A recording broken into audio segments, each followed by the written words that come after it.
Racism emerges really in the 16th and 17th, particularly the 17th century. Europeans were enslaving and had for some centuries been enslaving people both of Africa and of the New World. The history of racism in the Western world is broadly associated with slavery as the early form of colonialism.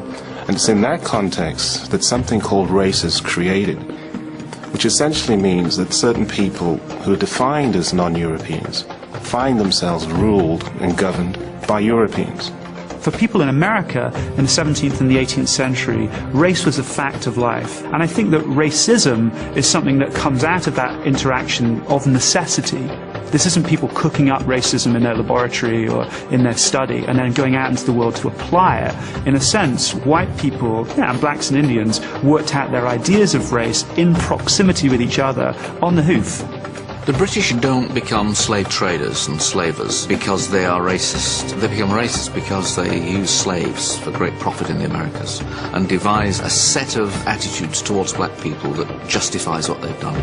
The real engine behind the slave system is economics.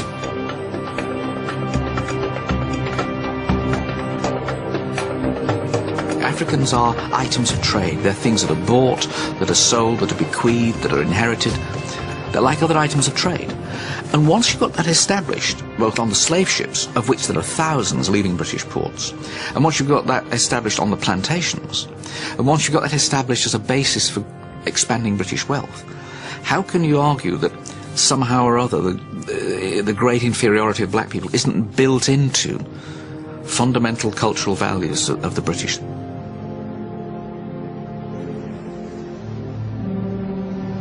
John Hawkins was perhaps the first English trader to actually kidnap slaves from Tagrim, which is a couple of miles from Freetown, and forcibly took slaves away from Sierra Leone.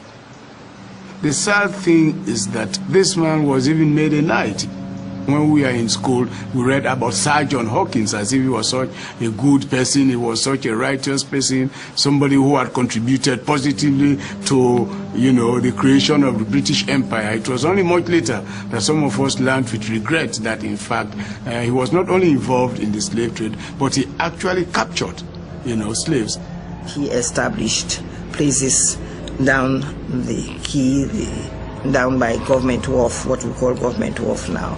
Over time it became an industry, and a lot of English traders and a lot of Sierra Leonean rulers, particularly those along the coast, became heavily involved in the slave trade. And we have, for instance, several islands off the coast of Sierra Leone that were prominent slave trading posts, like Bonds Island, for instance, where there were English force, other European South force, even Americans were very heavily involved in the slave trade from Bonds Island.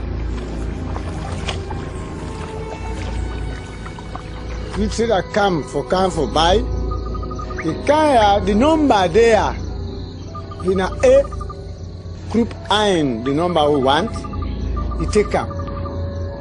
He put on this fire room, open, a banner, na sudara.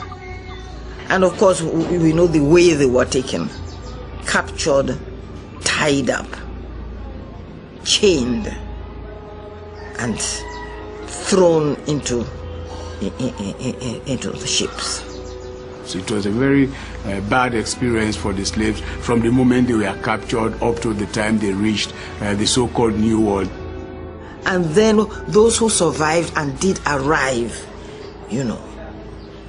had to be put for sale. And then when they were bought, they had to undergo all kinds of indignities. One great woman, it could cost 2 man price. Sometimes it work for you, not the garden. Not come back, it work for you, it born picking for you. Now for that, it pay 2 times for one great woman. When the boat come collect tuna, go. Macaldine. At a conservative estimate, over 11 million Africans were transported across the Atlantic. Manacled and packed together like animals, at least 2 million died during the infernal voyage known as the Middle Passage. Slaves are seen as deracinated people, people who did not belong, who were natally alienated. That is, they had no rights of birth, and they're seen as people who had been torn from another society but not socialized into the new one. So they were socially dead, so to speak. They were seen as people without honor, which is a degraded condition. The value of this for the master is that the master had absolute power over the slave, regardless of what the laws may say. They had rights of life and death. A situation grows up where thousands, tens of thousands, hundreds of thousands of these black or dark-skinned people are being kept down without rights and kept at work night and day by a system of surveillance with whips and cutlasses. And of course there is the fear that they will try and rise up, that they'll try to run away, and that when they do that they're going to slaughter the masters and the overseers and their wives in their beds. And really that any white person will be seen as a potential enemy by the blacks. And so you get this mutual fear between the two groups, and this tends to consolidate racial feeling. And the only way to keep these slave societies even minimally secure was to arm all the white men, and even indeed some of the white women too. So you're there in your plantation manor, you're there in your settler outpost. What are the natives doing? Sort of classic line, from these movies. The natives are restless. What's going on? Those drums in the background. There's the idea that these people are sort of getting together and they're going to invade us, they're going to attack us. And it's a kind of projection basically. In other words, you've invaded their countries, you've subordinated them. There's a long history of colored perils. There's the red peril called Red Indians. There's the yellow peril. There's the black peril. There's this idea of the non-white other. And the non-white other is threatening, the non-white other is scary, the non-white other may be coming to attack. And it comes out of, you could say, a bad conscience in part, a sort of subconscious recognition perhaps of the kind of things that have been done to the non-white other. In the early 16th century, from Chile in the south to Florida in the north, this non-white other was no more than vermin to be exterminated. The Dominican monk Bartolomé de las Casas was eyewitness to countless atrocities against the native populations. His account reads like a catalogue of genocide.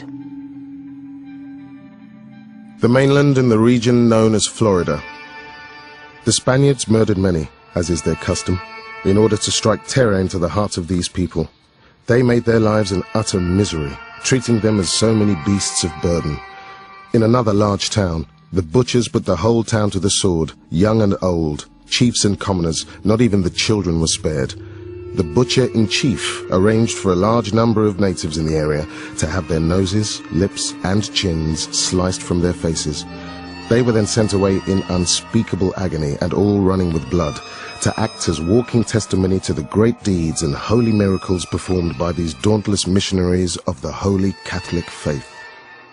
The things that Las Casas witnessed, particularly on Hispaniola or in Cuba, these incredible crimes, these incredible attacks on Indians, disembowelings and burnings and rapes and whatever else, I'm sure that that level of violence is something that you could have witnessed in different places in the 17th, the 18th century, in other parts of the Spanish Empire. But it was a peculiarly awful moment that Las Casas saw as the Spanish got to the Americas and tried literally to work the Indians to death. The reports of Las Casas caused enough unease for the Council of the Indies, the Spanish administrators of the New World, to call a debate at Valladolid in Spain in 1550. The debate concerned not just the mistreatment of Indians, but whether they could be categorized as human at all. In contest with Las Casas, the champion of the native populations, was the Jesuit Juan Ginés de Sepulveda. By this time, the Spanish have been in the Americas for about 50 years. And during that time, the brutalities carried out by the conquistadors had reached such heights that it caused some alarm. And out of that context came this particular debate. On the one hand, there was this idea that the Indians had souls, they could be Christianized, and they should be treated not as servants, not as forced laborers, but as people under the protectorate of the Spanish. On the other side of the debate was the idea that perhaps these are not people with souls, perhaps these are people who are natural slaves. And in that context, they could be coerced to produce labor. What Las Casas wanted to do was to change the policy of the Spanish crown towards the Indians. So, paradoxically, he was able to get slavery of Indians banned. That's something which the Spanish crown bans, outlaws, and by 1542 the laws have been changed to ensure that there can no longer be Indian slaves. But Las Casas also suggests that the labor shortfall in America can be made up with black slaves from Africa, which I think he later regretted, later in life. It's a key moment insofar as the reflection on the system that produces race is there in that debate. The system that produces race, which will produce race over the next 200-300 years, is that colonial system, which takes this diverse range of peoples and defines them as Indian, forces that category on them. And it's in that context that you begin to see two things that go hand in hand with the development of racism. On the one hand, the institutions that keep in place exploited populations, oppressed populations, and in that context, the debates that then take place as to what kinds of populations they are. These debates begin with lawyers, they move to anthropologists, and then they move on to biologists, always debating within that context of colonialism, which fixes those people as objects of investigation.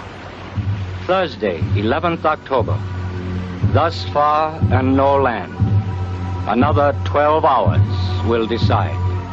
A crucial moment in the racial history of the whole Atlantic world and of the world is Christopher Columbus, but not the first voyage, which everybody knows about, but the third voyage in 1498.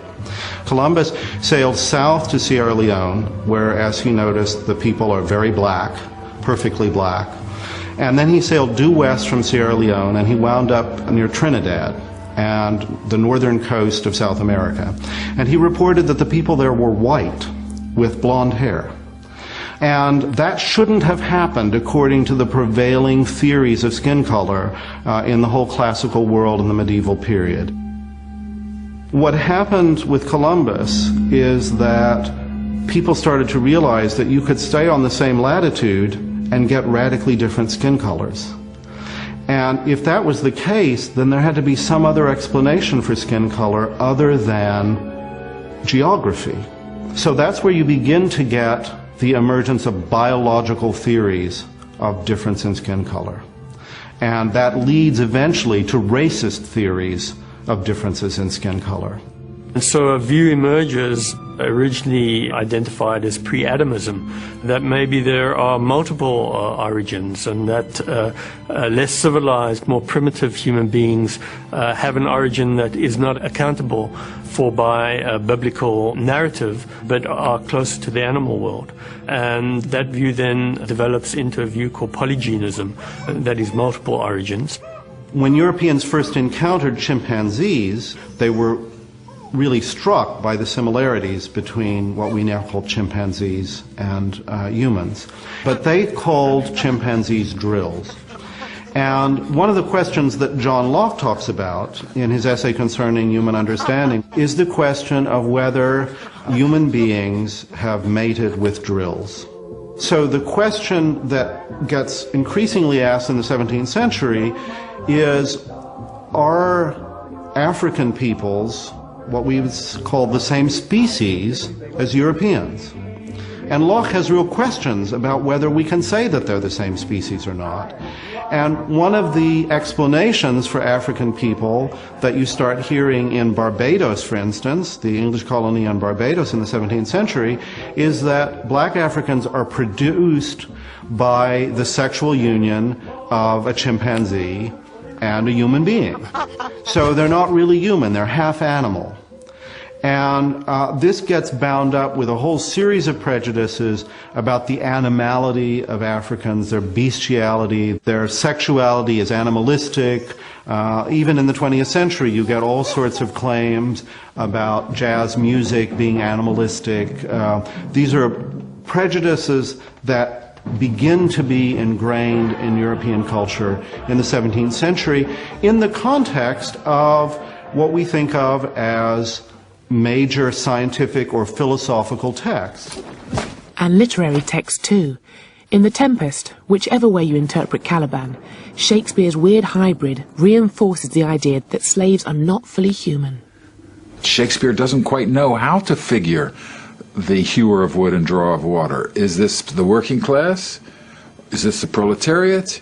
Is this the African? Is this the savage? Shakespeare doesn't know, and he creates Caliban.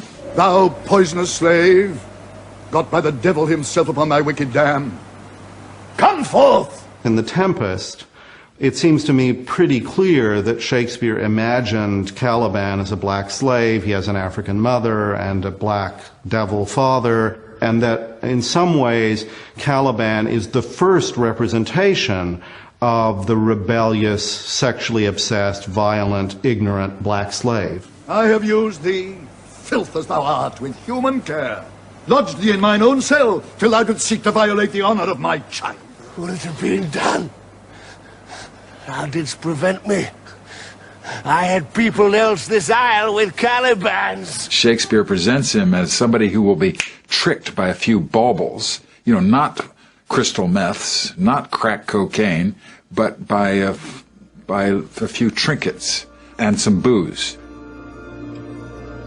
Many a Caliban might have found himself in the English plantations of America.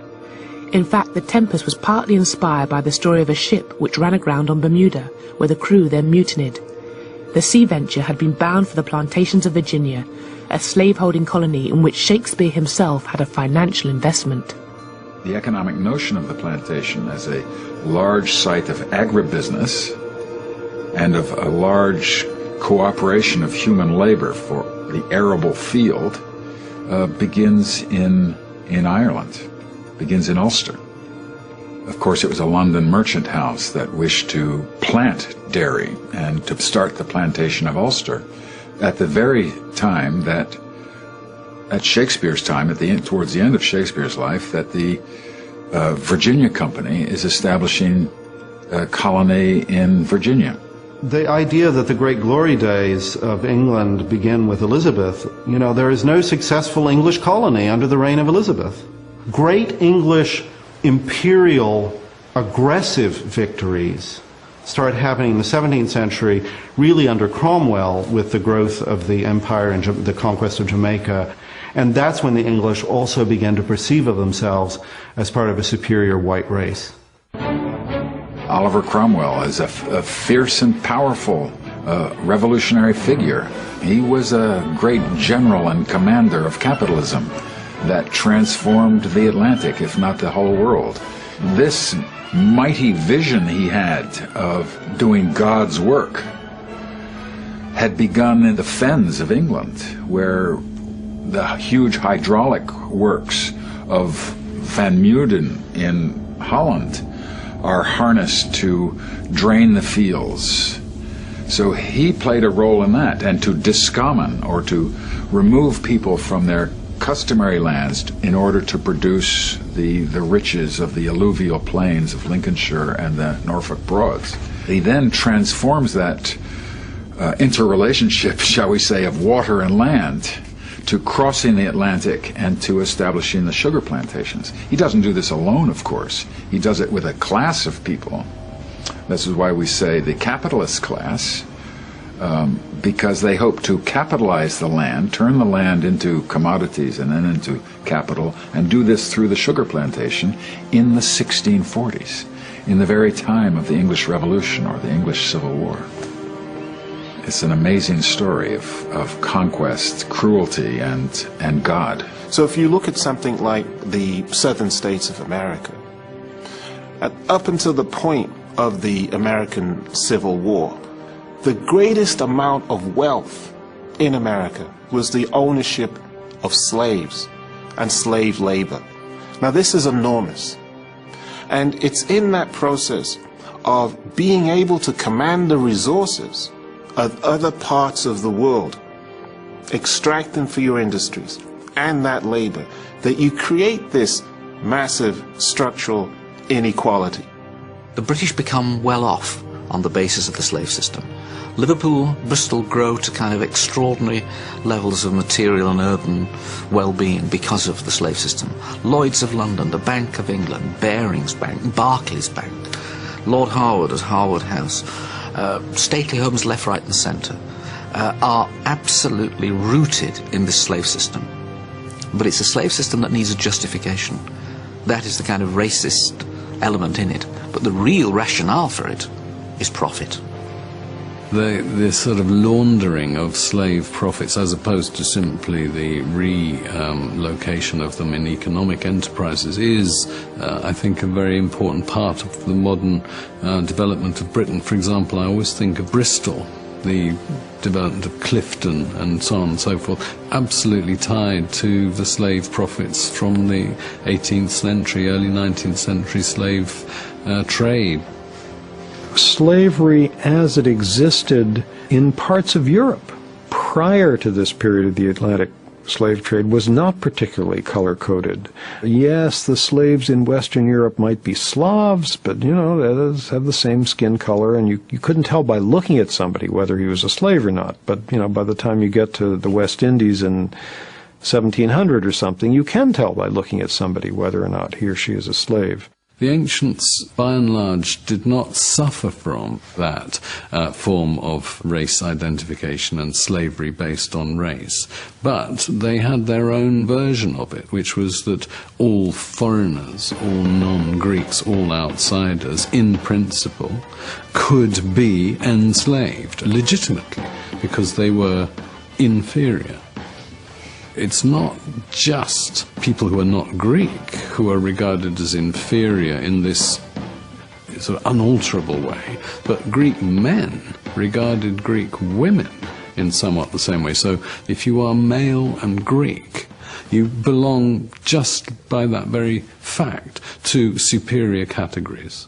To begin with, racial feeling can take simply the form of aversion, of dislike.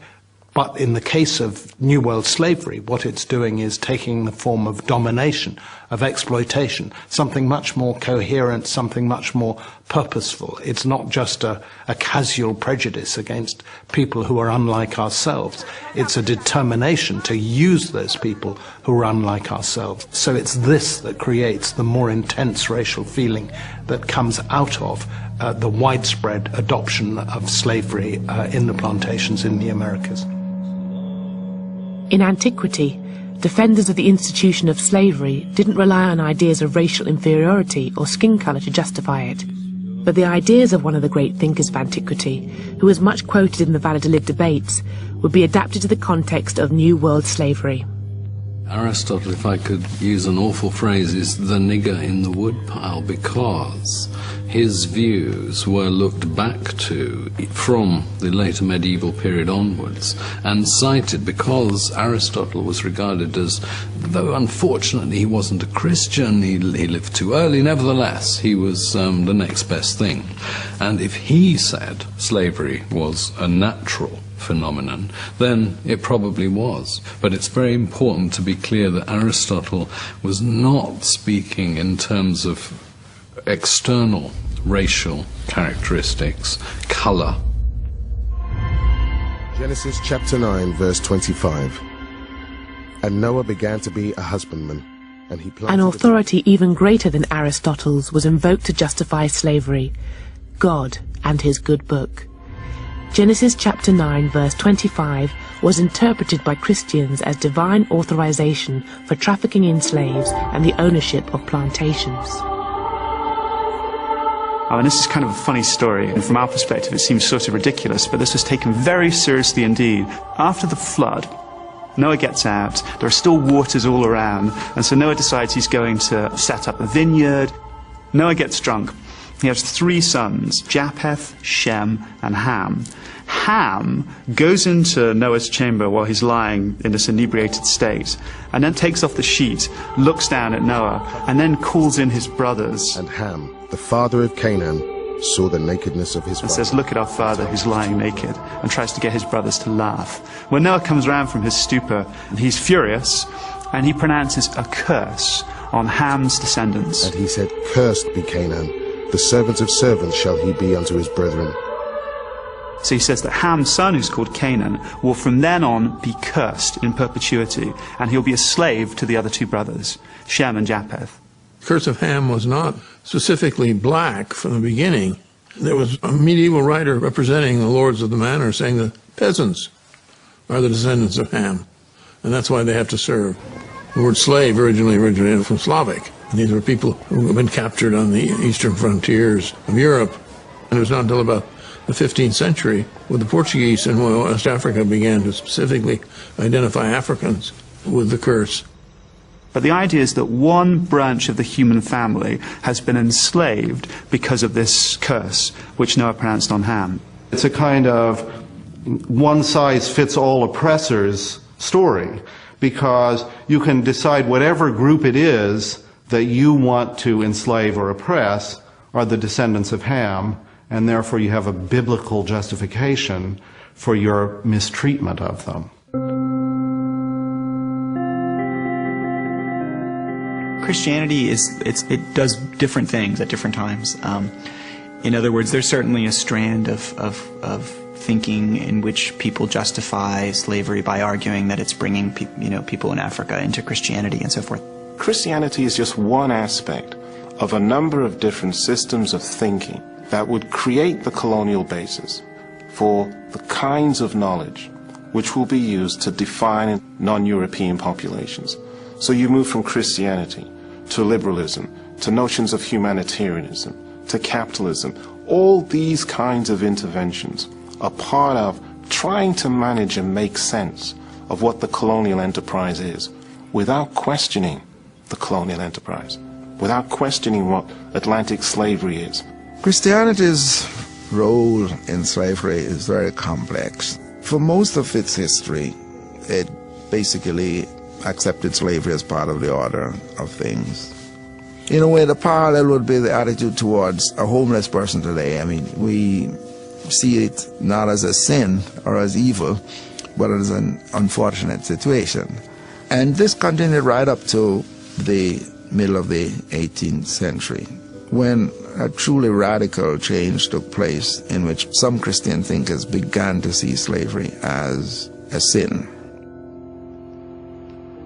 Enslavement of the natives of North America was never European policy, but that didn't make life any easier for these indigenous peoples, whose relationship with the settlers would ultimately leave most of them either victimized or dead.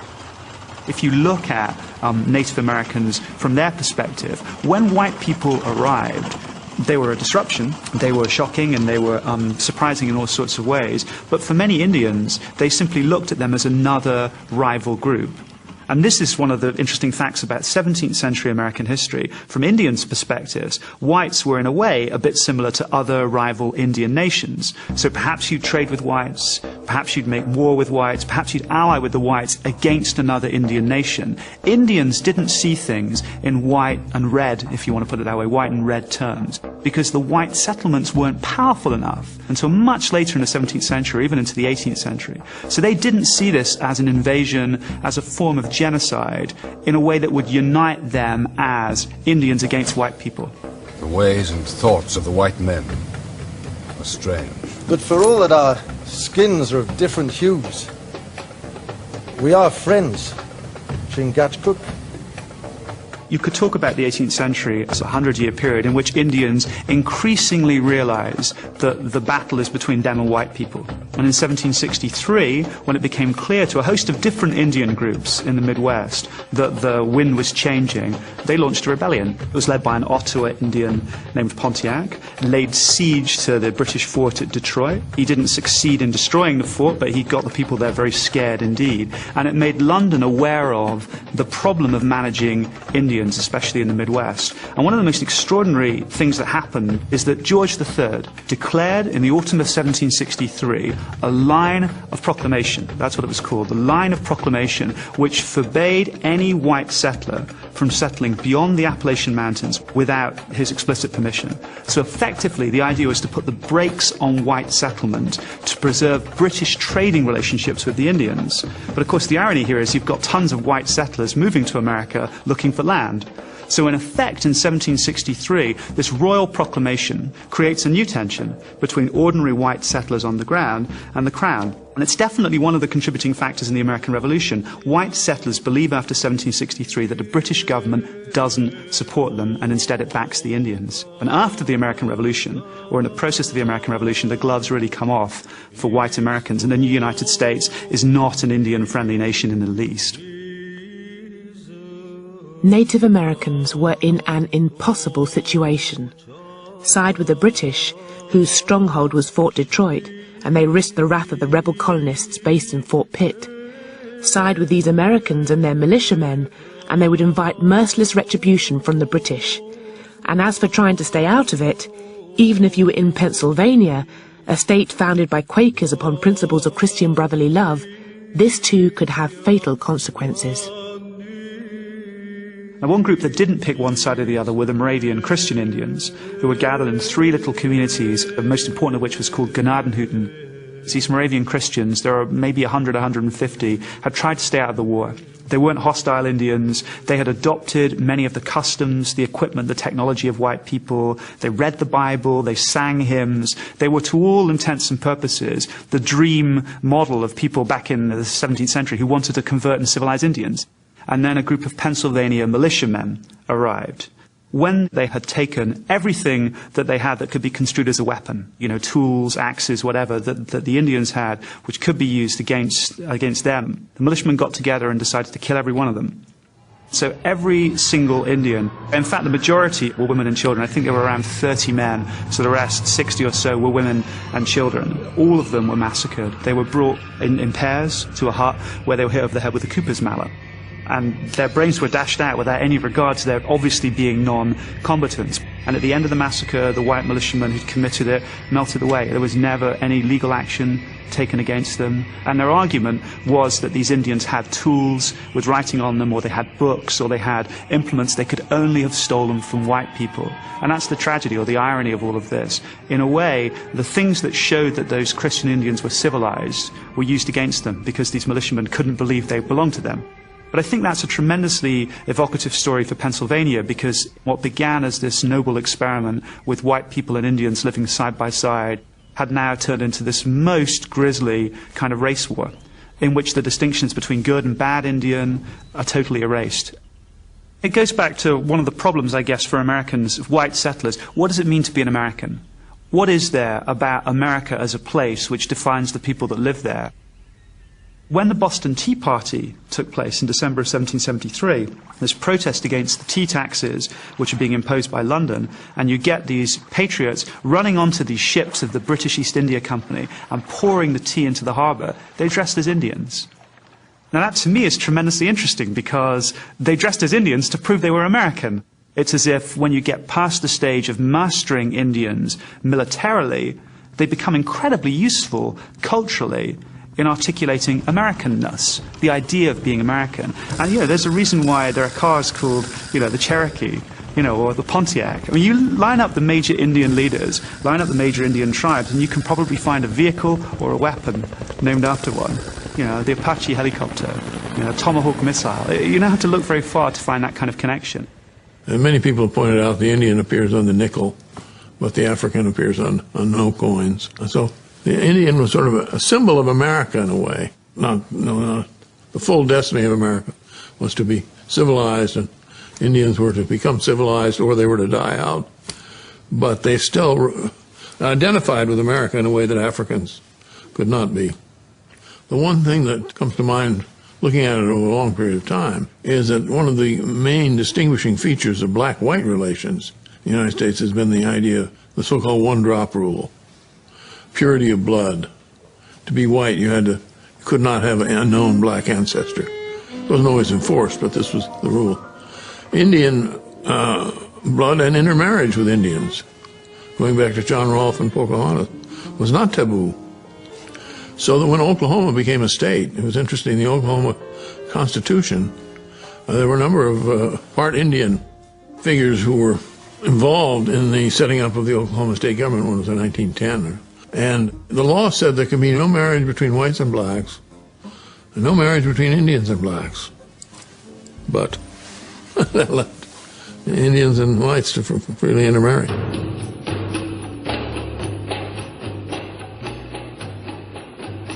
The mid-18th century is considered a pivotal historical moment, when the Enlightenment dream of the brotherhood of man, championed by philosophers like David Hume, Voltaire, Rousseau, and the encyclopedists, came to prominence.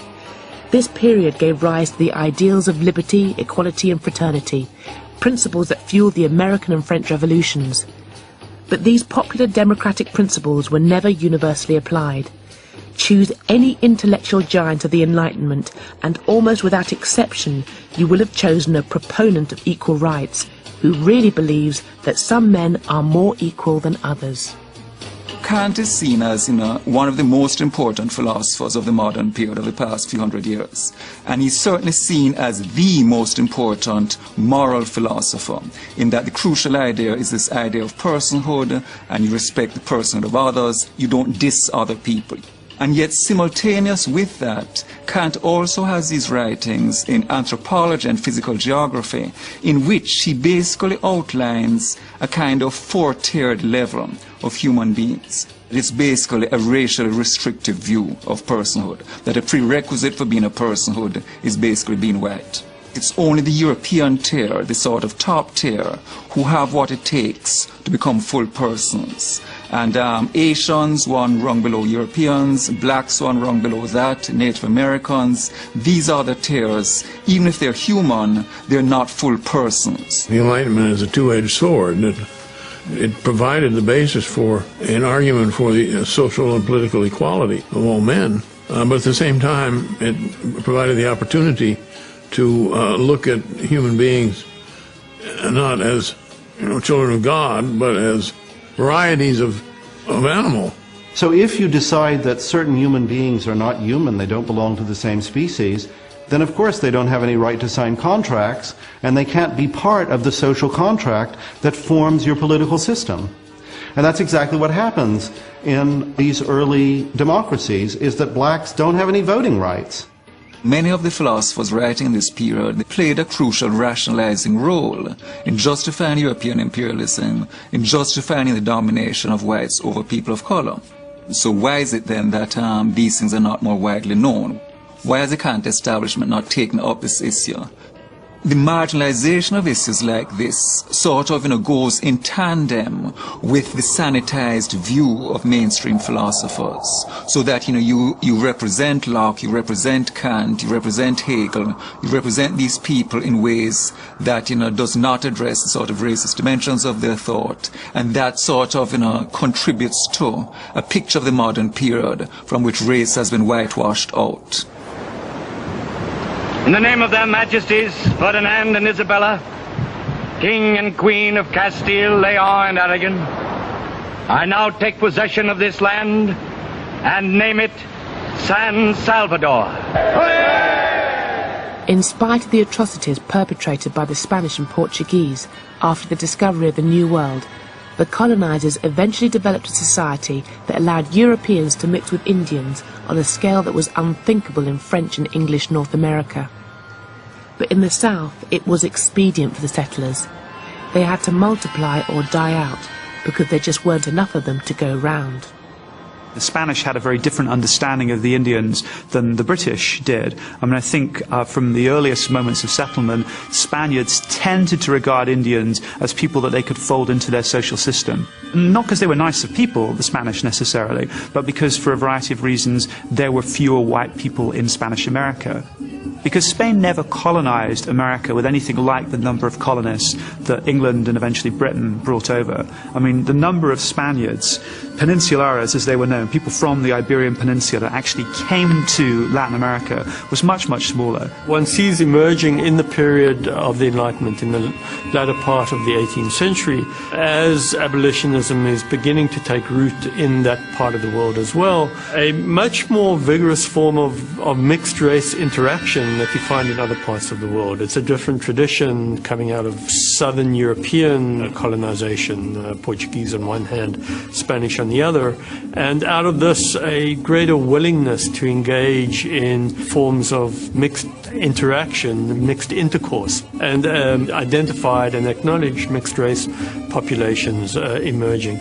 And out of this you get, in the last 30 years, really 1760 to 1790, in Mexico City in particular, but you also get versions of this in Peru and elsewhere, of what comes to be called casta painting, mixed race painting, caste painting you might even call it, which characterizes in explicit classificatory terms. And after all, classification is an emergent form of rationality of Enlightenment thinking. And that casta painting lays out the forms of offspring that emerge from certain kinds of mixture between what they call Spaniard and Indian on the one hand, Spaniard and black on the other. In other words, European or white, with other racial forms, Indian and African, and then mixtures as well with the mixtures of the mixtures, so to speak. So you get various gradations, and you might even call it degradations, of racial mixing that go from mestizo and so on. But the color lines were not rigidly drawn between just two races, but you had at least one intermediate race, in mulattoes or brown people. The presence of the mulatto in those colonies, the importance of mulattoes in Brazil as an intermediate group, the importance of mestizos in Spanish colonies with a large Indian population, is something that I think does distinguish the United States with its basically two-category system. You're either white or you're black. South America is very complex and fascinating. It's different, but it wasn't necessarily any better. It's easy to be fooled by the system because you go there and you see blacks and whites among the poor mixing together, whereas they don't in the United States. Because what the U.S. did with this one-drop rule was to encourage a sense of solidarity among whites as a way of dividing them from blacks. And one reason you never had working-class solidarity in America is because the one-drop rule and the binary system of race is a powerful tool for dividing the working classes, between whites and blacks. And the lower down the system you go, the more economically vulnerable and marginal the white person is, the more he's inclined to be racist, because it's the only way in which he has some status. He's, at least I'm not black. And so the white poor and the black poor are totally against each other. So it became a perfect system of division. Latin American societies are far more racist at the top than the United States. I mean, the Brazilian military brass is completely white. The Brazilian political elite is, until recently, completely white.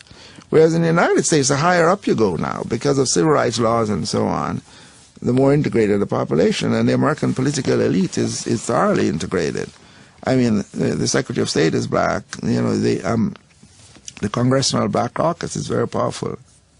Part of the reason for this is that the way black Americans took over the one-drop rule and turned it to their own ends for mobilization and solidarity.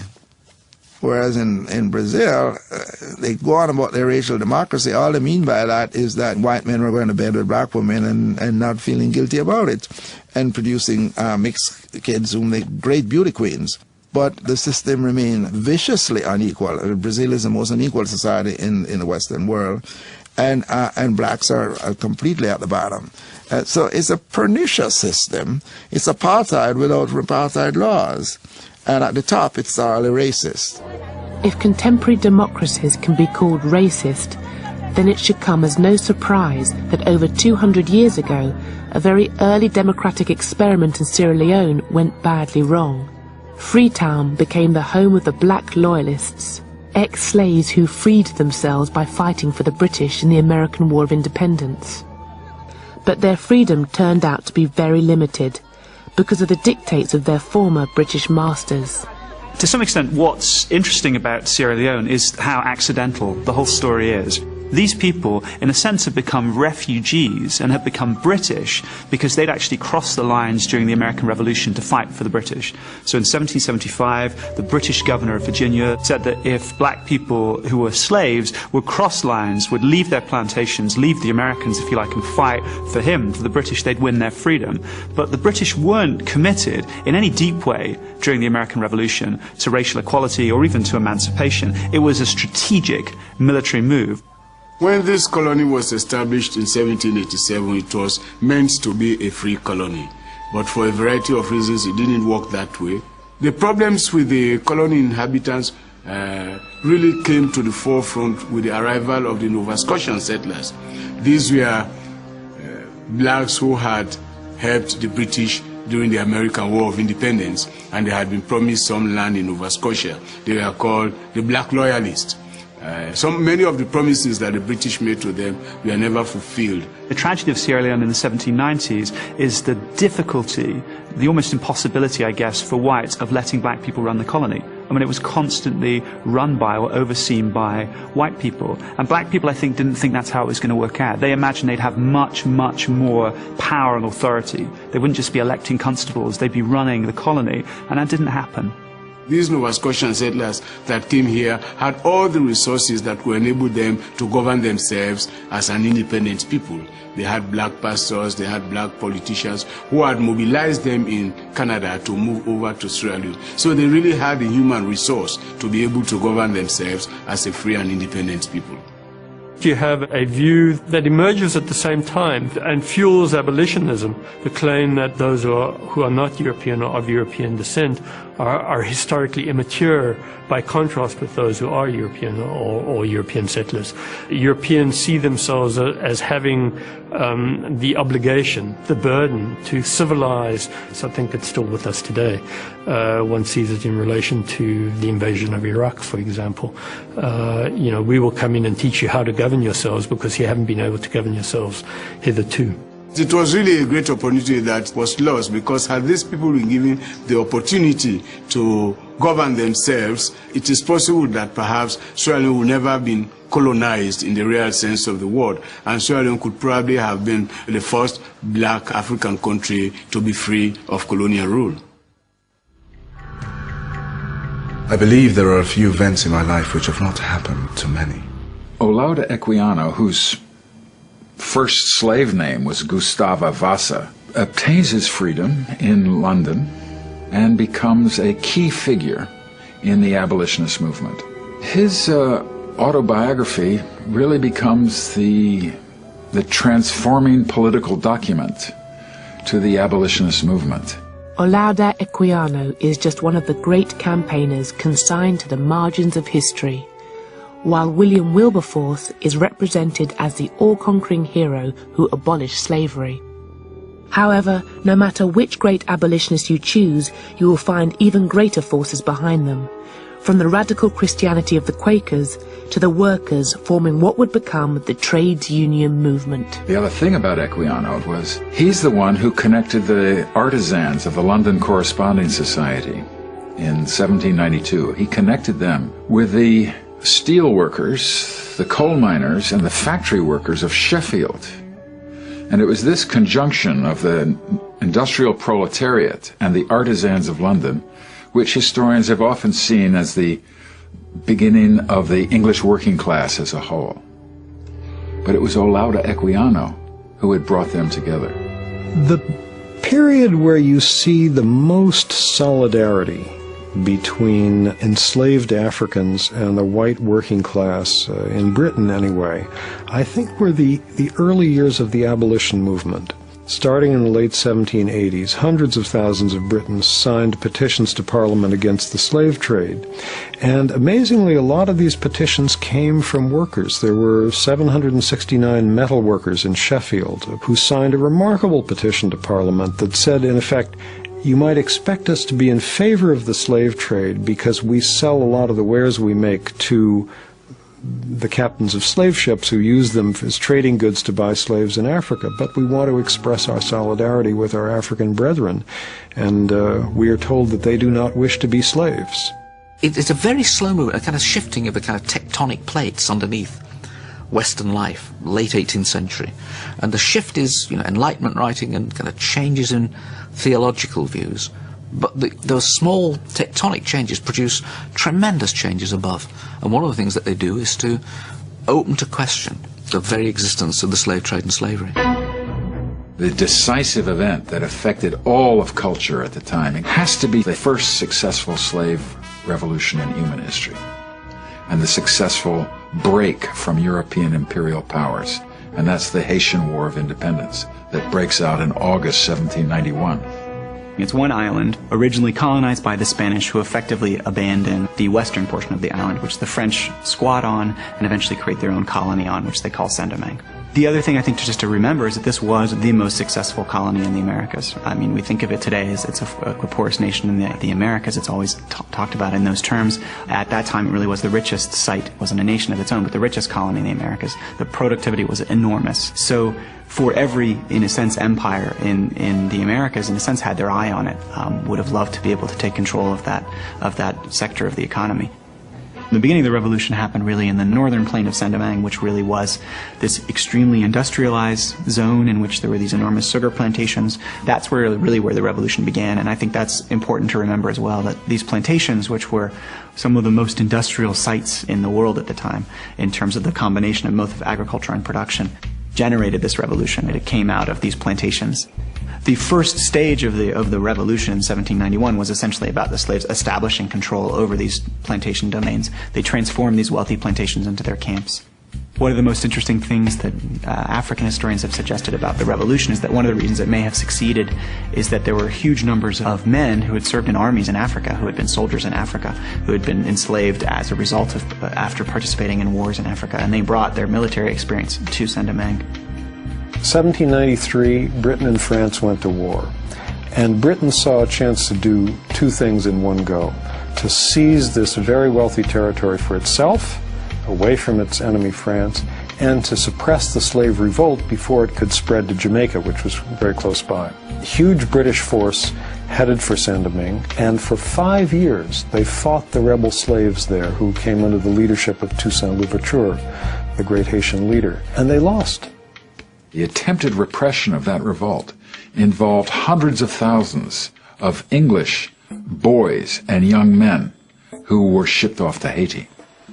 And there they will meet at the other end of a bayonet or the other end of a machete, the historic indignation of slaves fighting for freedom. And it's a huge trauma to the English people. This was a case where an army of rebel slaves had defeated the army of the world's superpower, which was also the world's greatest slave trading nation. And it was a great shock.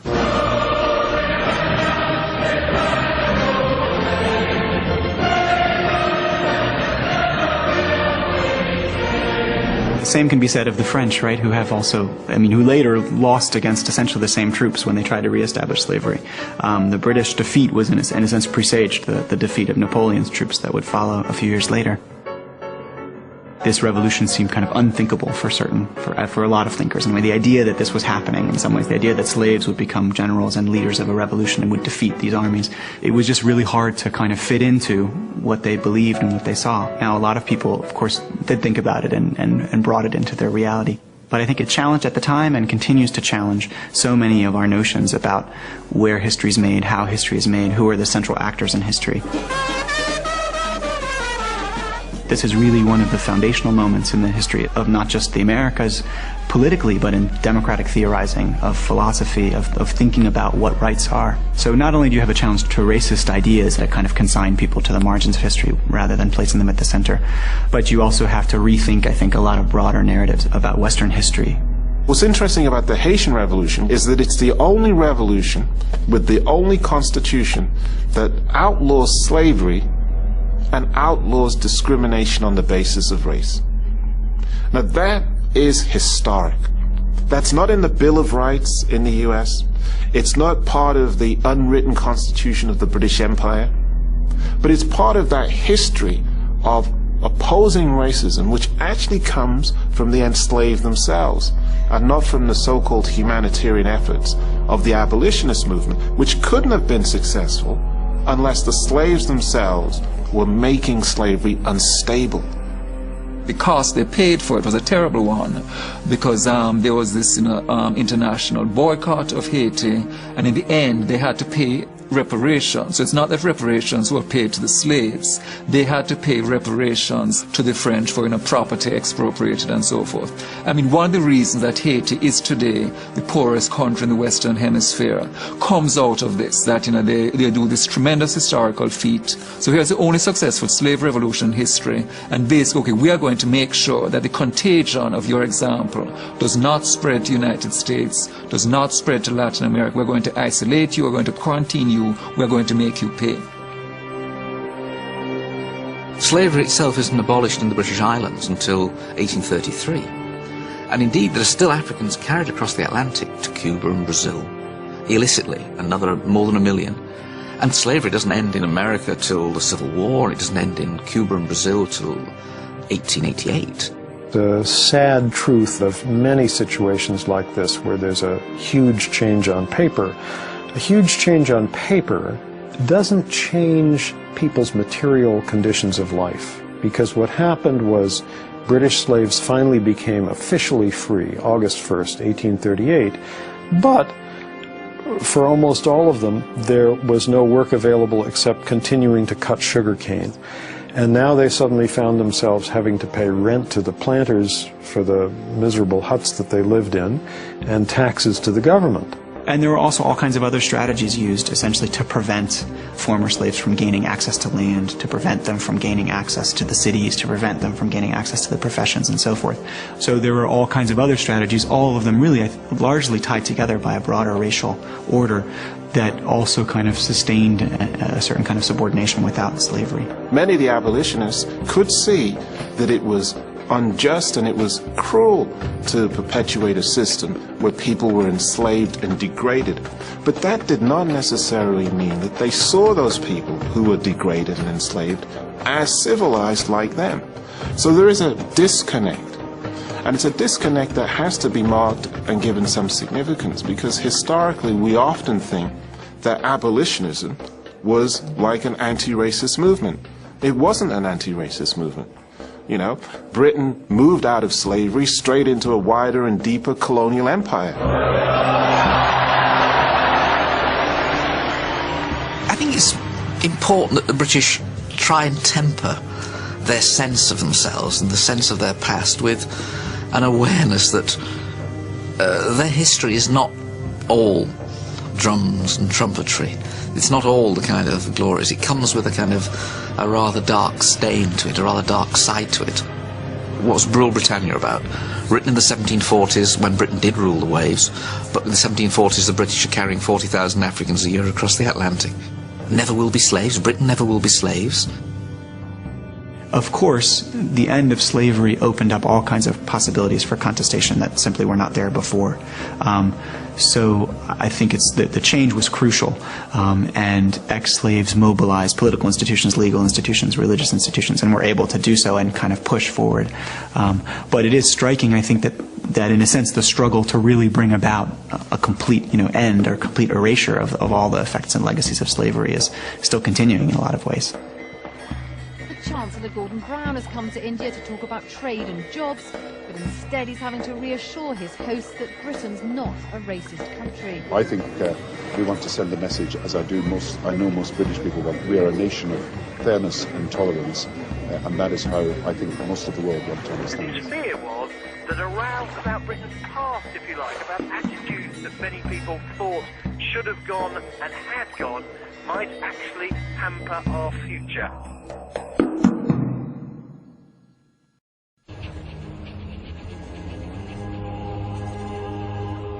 From deep within the dunes of Africa's Namib Desert, a terrible secret is beginning to emerge. These are the remains of victims of the world's first death camp. A place where thousands of Africans were exterminated by the German army 30 years before the Nazis came to power. These remains have lain here forgotten for over 100 years. But this terrible place is not unique. Scattered across the world are the sites of the massacres and genocides of imperialism, where millions died in an aspect of colonial history that Europe often chooses to forget. These people were victims of the truth that lies behind the myth of the white man's burden. Throughout the 19th century, European scientists, writers and philosophers developed ideas to justify the mass killings of the Age of Empire. These same theories went on to inspire some of the horrors and the savagery that would consume Europe in the 20th century.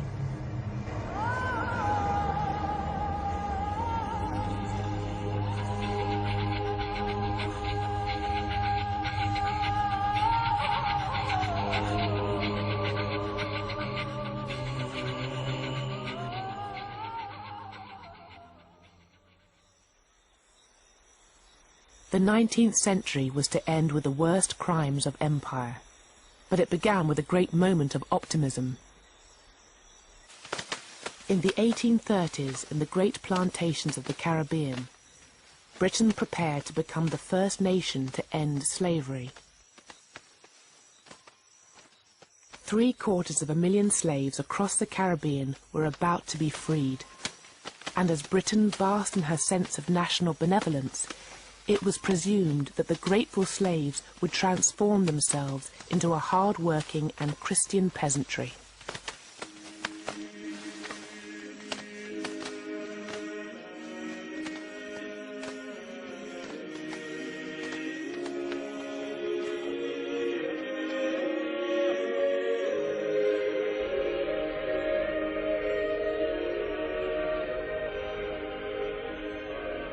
The battle against slavery had been led from the pulpit by an alliance of Christian abolitionists and missionaries. They had fought the campaign from their churches and meeting halls.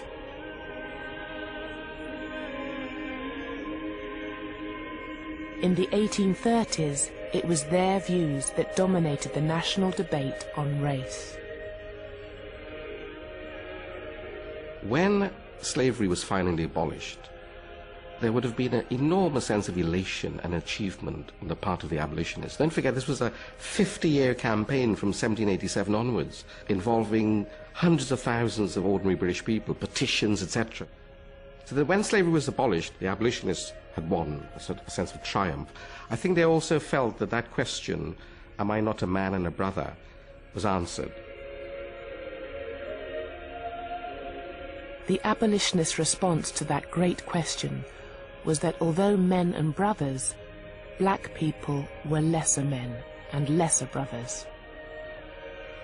I think in that moment, the dominant perspective is of a hierarchical racial order, but one in which it's a question of culture and civilization. They certainly do not think that black people are equal to them at this time. They think maybe at some time in the future they will be equal. The mission to raise up the black and brown peoples of the world to the supposedly superior level of white Englishmen was not to be confined to the former slaves. This was to be the great task that would justify the expansion of the British Empire. The abolitionists satisfied one aspect of their tutelage and governance of black people, in that they fought and won for the freedom of black people. The next step was to send your stormtroopers, your missionaries, into Africa and the Caribbean to finish off the job, as it were. You know, these are heathens who have to be brought into the fold of Christianity. That notion of giving civilized values and modes of behavior to other peoples, that's the ideology that underpinned the empire. In the empire that the missionaries and abolitionists set out to create, indigenous peoples would see their cultures destroyed and their religions eradicated. And yet all this seems almost benign when compared with the grim reality of what imperialism became. Because during the 19th century, their dream was gradually overwhelmed by another vision. One that claimed that the dark races could not be civilized and should instead be exterminated.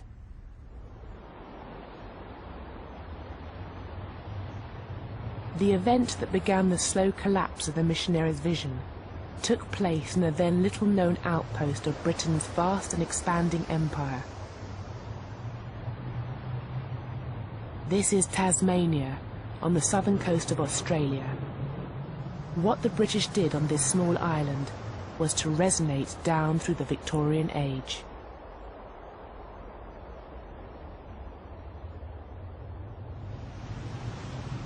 When the British started to settle in Tasmania in 1803, they encountered the ancient Aboriginal peoples of the island. Only 5,000 strong, they had lived in complete isolation for 10,000 years, on the very edge of the habitable world. The settlers saw these people through ideas brought with them from Europe. Quite early you get expressions of disgust and shock about the way the Tasmanians lived. To the Europeans it appeared that the Tasmanians were without culture, they were without religion, they were godless. So they looked upon the Tasmanians as people who had been left behind by history. And they also related to a very popular idea of the late 18th century, that is the great chain of being, that the various races of humankind were arranged in hierarchical order, and that the Tasmanians were uniquely savage and primitive, and therefore can be treated almost as animals. The British set about building a new capital and settling the surrounding countryside, land that for millennia had been the prime hunting grounds of the Aboriginals.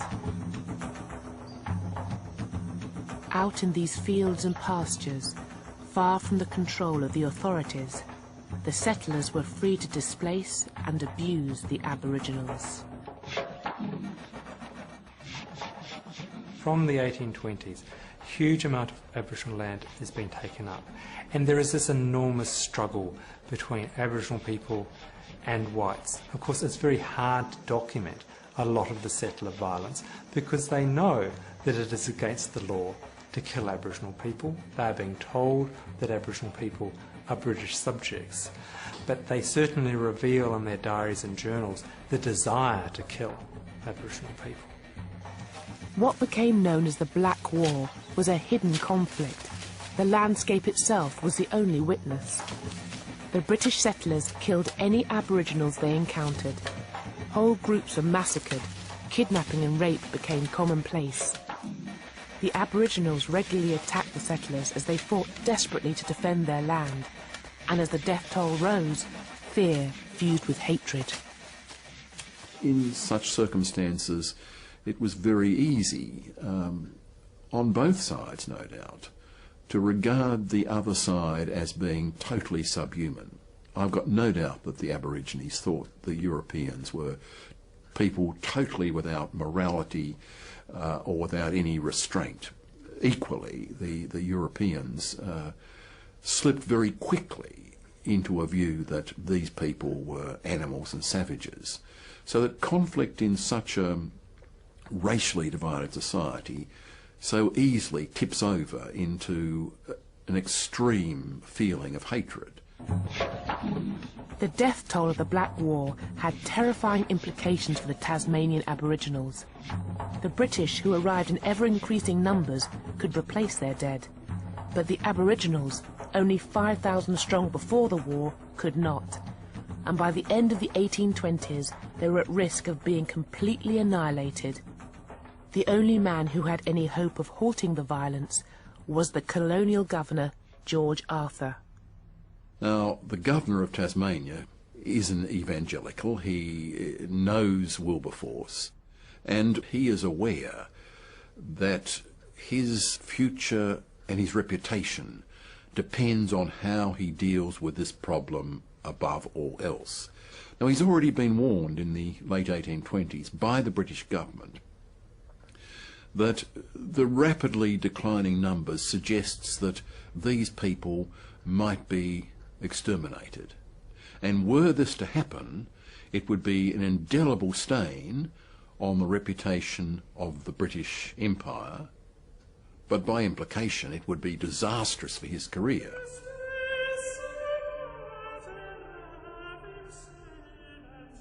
Governor Arthur set out to save the Aboriginals from the violence of the settlers, And to convince them of his good intentions, he produced a poster that was attached to trees in their homelands. It showed a fantasy of interracial unity. The poster spoke of British justice, promising equality before the law. The white killer of an Aboriginal would be hanged. If an Aboriginal killed a settler, he would be hanged. The poster also propagated the lie that the British wanted to integrate with the Aboriginals. It was both a fiction and a complete failure, because out in the bush, the killings on both sides continued. And in 1830, Governor Arthur embarked upon a new policy.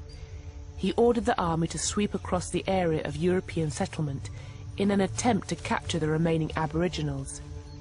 He offered a bounty for every Aboriginal taken alive, but the operation was a complete failure. Only 2 were captured, an old man and a young boy.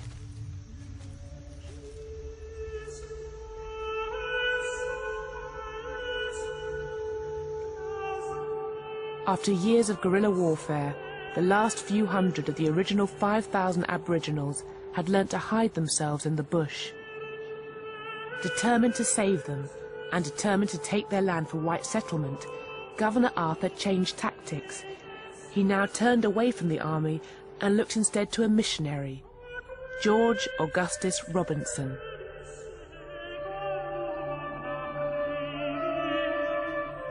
He was the leader of a band of Aboriginal converts and was now hired to go into the bush and bring in the remaining Aboriginals.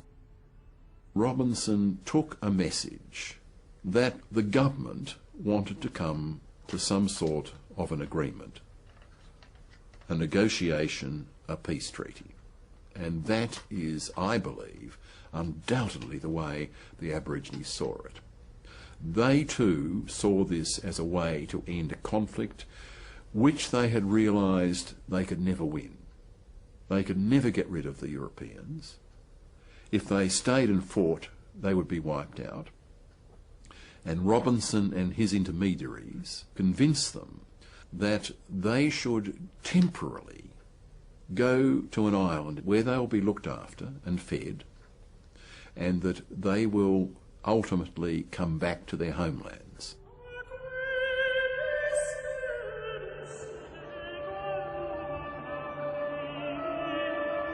The island was called Flinders Island, and 300 Tasmanian Aboriginals who had been collected by Robinson were transported here.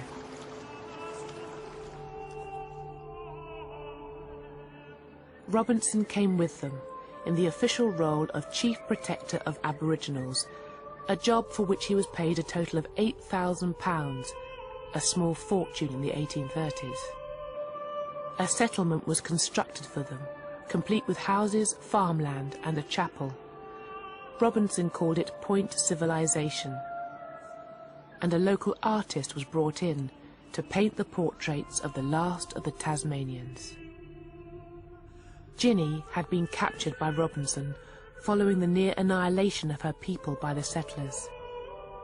Wuradi had been a chief until his community had been wiped out by a European virus. Another local leader, Manalagena, had been lured to Flinders Island with the promise that the convicts who had attacked his people would be brought to justice. And there was Truganini, whose husband had been murdered in front of her. All of them had seen their culture almost wiped out. What little was left, Robinson now set out to erase. Because Point Civilization was not merely a settlement, it was essentially a factory to transform so-called savages into civilized Christians. To become a successful Christian, he believes, you have to settle down, you have to live in a village. He wants to send the children to school. He wants to teach them to plough and to sow and to become agriculturalists. Forced to adopt an alien way of life and confined to an island hundreds of miles from home, they began to succumb to European diseases and what the local doctor called dejected spirits. They die one by one by one. children are not being born. And there must have been this enormous sense of trauma amongst them. A people that had once been strong and healthy, suffering this enormous decline within a generation. George Robinson, the supposed saviour of the Aboriginals, was reduced to sketching out his plan for their future graves.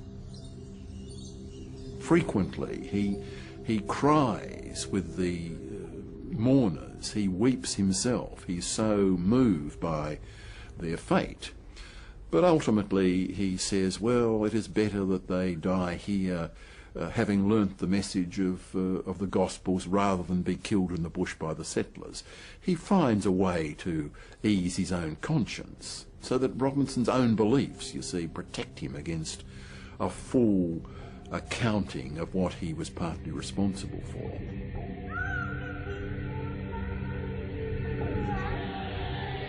Of the 300 Aboriginals lured to Flinders Island by the mid-1840s, around 260 were dead.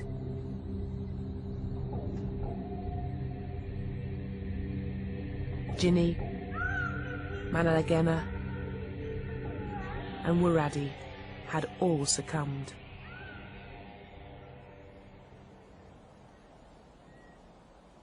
Truganini was one of the few survivors. She lived on, growing into old age. When she finally died in 1876, she was regarded by some as being the last full-blooded Tasmanian. A people whose story could be traced back 10,000 years had, within the span of a single lifetime, been almost exterminated.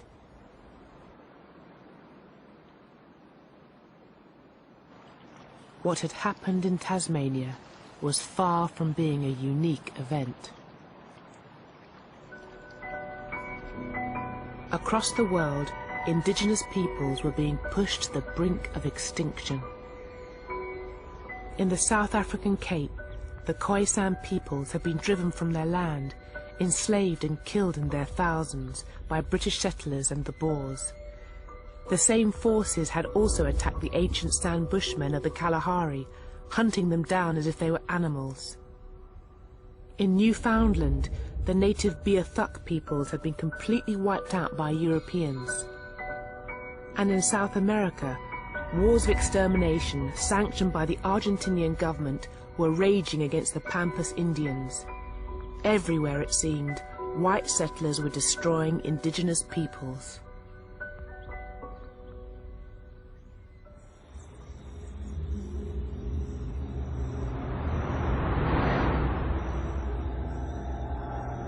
And in these very same years, the old racism that had been born in the age of slavery began to re-emerge. In the aftermath of abolition, competition from new sugar producers began to undermine Britain's once mighty sugar plantations. And as their estates rotted, the former slave owners began to blame their ruin on the people who had once made them rich. When the Caribbean plantations started to lose money in a big way, they fell back to the stereotype of the lazy Negro. The planters were then able to say to the abolitionists and to Britain, look, we are now in ruin because we no longer have the freedom to coerce blacks to work. We no longer have the freedom to drive them to work. These people are intrinsically lazy. You know, you were arguing that they were human beings, a man and a brother, but in fact they're not. They're still at the level of beasts. Whereas up to the end of the 1830s, it's been pretty unpopular to talk about Africans in those ways, and the respectable talk of the humanitarians about Africans has been, far more prevalent. By the mid-1840s, that's beginning to shift. Those who argued that abolition had been a failure due to the laziness and savagery of the slaves now claim that the Christian vision of a civilizing empire was also doomed. You might say that the moral momentum ran out of the abolitionist movement. People found that other races were not becoming civilized. There was something difficult. They fought back. They didn't seem to learn as fast as we would appreciate, to make them more pliable for us. Christian optimism about the spread of civilization and the Christianization of people of color around the world began to drain away. If the non-white races seemed to reject the message of the missionaries, some in Britain began to ask if they could be civilized at all. One of those who thought not was the eminent writer and historian Thomas Carlyle. In 1849, Carlyle published an essay entitled Occasional Discourse on the Negro Question, in which he appealed for a return to some form of slavery. It was printed and reprinted in magazines across the world and helped transform the 19th century debate about race. Carlyle's voice is a kind of prophetic voice, you know, which booms out from his study in Cheyne Walk in Chelsea, and he writes these, you know, extraordinarily powerful prophetic pieces which were read, you know, with gusto by Victorians, and they, I mean, one can imagine them all sitting around their fires reading the latest periodical that's come out with this flow of rhetoric. In this case, in the Occasional Discourse on the Negro Question, the flow of rhetoric is about the necessity for inequality. Inequality is the proper way to run a society. Those who know should rule those who don't know. Men should rule women, white people should rule black, educated people should rule the masses. The depths to which these ideas became embedded within mid-Victorian society was revealed by one of the most controversial events of the whole 19th century. In 1865, the people of Morant Bay, a tiny settlement in East Jamaica, attacked a courthouse during a minor demonstration. In return, the Governor-General imposed martial law and ordered his soldiers to go on a killing spree. It was a killing time. Nearly 500 people were just executed. 600 people just flogged, some of them to the point of death. And 1,000 homes torched. Enormous disparity in terms of the retaliation against these people. And you know, when all this was being done, the so-called rebels didn't put up a fight. You know, when their houses were being burned, they weren't terrorists, they weren't murderers, you know. All they wanted was for the judiciary to treat them with a sense of justice. The man who ordered the killings was Governor Edward Eyre, and when news of what he had done reached Britain, the liberal establishment was shocked. And the cause is taken up by the old abolitionists who've kept going and kept going and kept going, and the old anti-slavery societies kind of wrench themselves back into action and mobilize themselves again, and all the ladies who've been doing it for decades when the men have gone off and done more interesting things, you know, there they are with the machinery still in place that can be mobilized when you need to. Their tactic was to put Governor Eyre on trial for mass murder, but in court he was acquitted, due in part to a huge wave of popular support. He had the whole of the House of Lords, parliamentarians, bishops, priests, the establishment, the aristocracy backing him, saying that it was justified. He was justified in imposing severe order on these people because that's the only language they could understand, because the black people were brutes. Eyre's defence was orchestrated by the high priest of the new racism, Thomas Carlyle. But behind him stood many members of the British literary elite, all of whom made known their support for Governor Eyre and his actions at Morant Bay. The art critic and writer John Ruskin, the author of Vanity Fair, William Makepeace Thackeray, the Reverend Charles Kingsley, writer of the children's classic The Water Babies, and Charles Dickens, the most celebrated author of the century. The notion of treating other people with some degree of justice and rule of law finally went out of the window. and was demolished in the 1860s over Morant Bay. From then on we knew that the empire was about ruling people with the maximum degree of coercion.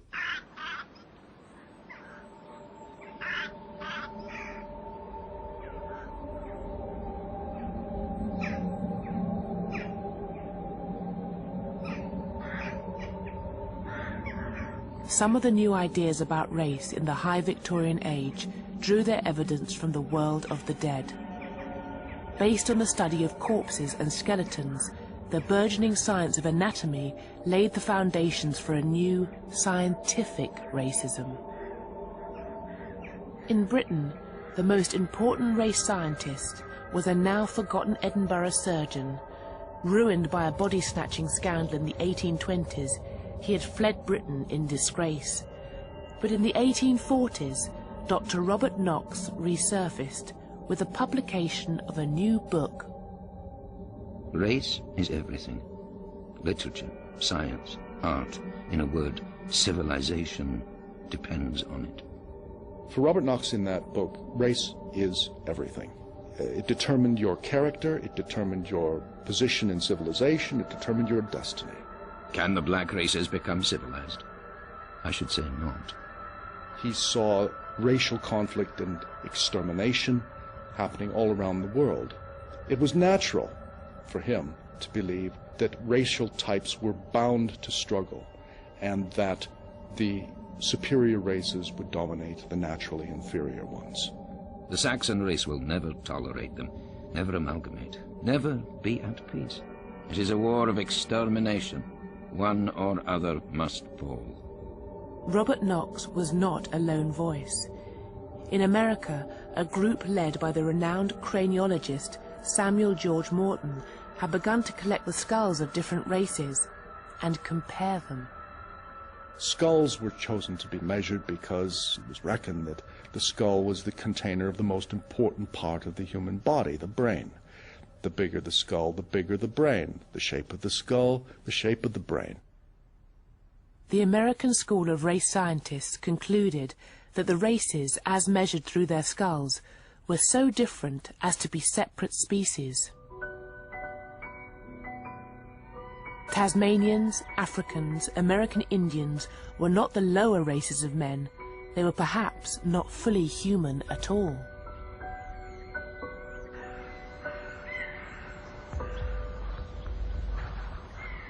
One writer compared the extermination of these races by white settlers as being like the melting of snow before the advancing rays of the sun.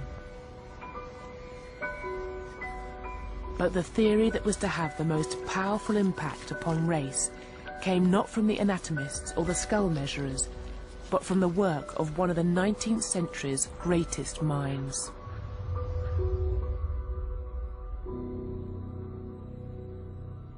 The Origin of Species really threw a bombshell, first of all into science. It really invented the science of biology, and then into religion and into society.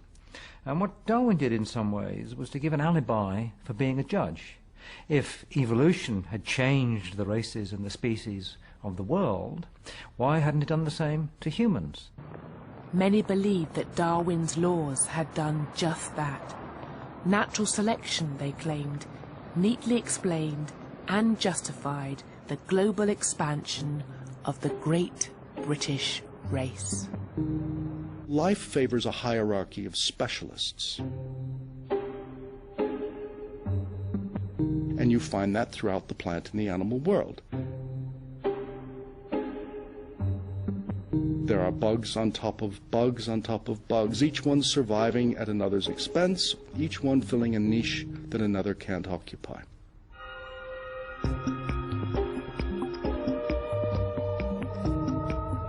People, Darwin said, are the same way.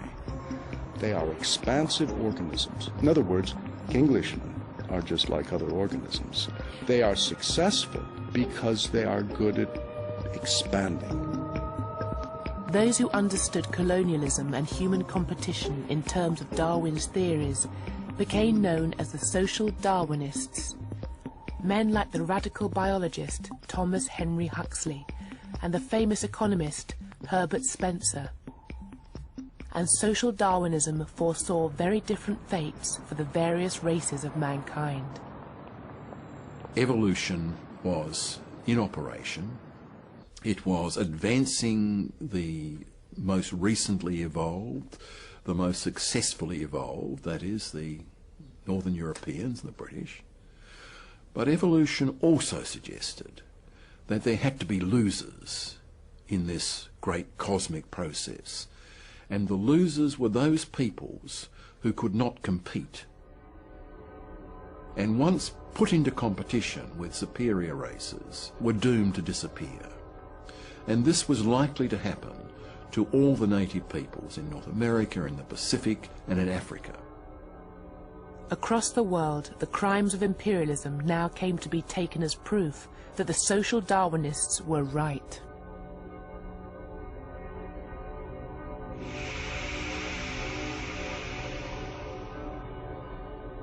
In North America, centuries of disease and war had devastated the Native Americans. Whole nations had been all but annihilated. In parts of the Australian mainland, the peoples of the outback were, it seemed, going the same way as their cousins in Tasmania. And across Africa, the scramble for empire had brought the might of Europe to bear against innumerable peoples, killing literally millions.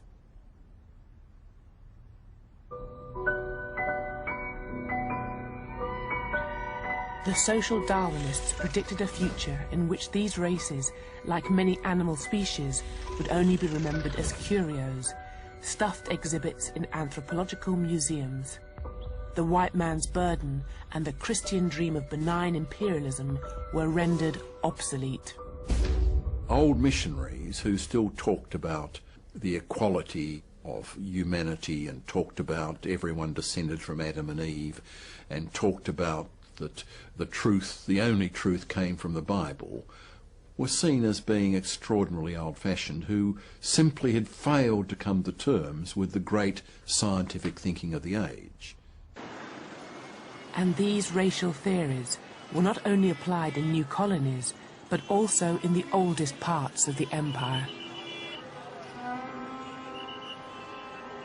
In the traditional story of imperialism, British India has usually been represented as an example of benign imperial rule. The British Raj, we are told, was run by men who were competent, professional and wise, men who brought order and prosperity to a chaotic land. But there is an aspect of Indian history that has been written out of this account of the imperial past. In the mid-1870s, the Great Deccan Plain of India was affected by the climatic phenomenon we now know as El Niño, and within months, millions of peasants had begun to starve. The monsoons had failed, people had eaten their food reserves. India stood on the precipice of a great human tragedy. At this point, the Viceroy of India, Lord Lytton, was totally absorbed in what was probably the largest party in world history, celebrating the coronation of Queen Victoria as Empress of India.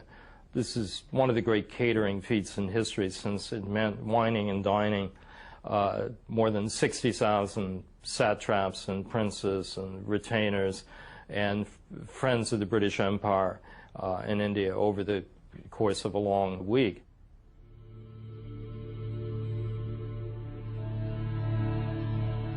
As Lord Lytton and the ruling elite of the Raj feasted at banquets and posed for official photographs, millions were slowly dying in the countryside, and the Viceroy justified his inaction with arguments gleaned from the social Darwinists. This was a very, very crass use of a Darwinian evolutionary notion of survival of the fittest, whereby a famine could be actually seen as an instrument of Darwinian winnowing. Yes, that people who were unfit would effectively perish as a result of this, and to intervene to stop them perishing was really to interfere with almost a rule of nature. What made the famines especially deadly was that the British had dismantled ancient systems that had for centuries prevented food shortages from turning into famines. if you'd had a poor monsoon and there was a food shortage, many people still had enough. They may have had less, but they would have had enough because they grew their own food, or they would have had access to it from other groups in the community who would share it with them during a time of crisis. All this had been wiped away when the British forced the poorest peasants to grow cash crops like wheat and rice for export, thereby ushering them into a global market. And in the 1870s, that market condemned them to death. By 1877, millions in southern and central India were starving. In desperation, parents sold their children for scraps of food. Many thousands committed suicide, and in some places, the people were forced into cannibalism. And all the while, the food that could have saved them was piled up on the docks of Madras, ready to be shipped to Britain and America. But to Lord Lytton, it was no more than an unfortunate byproduct of the iron laws of social Darwinism. If you read the letters of Lord Lytton, what is so striking about them is not simply their fanatical devotion to the market and market forces.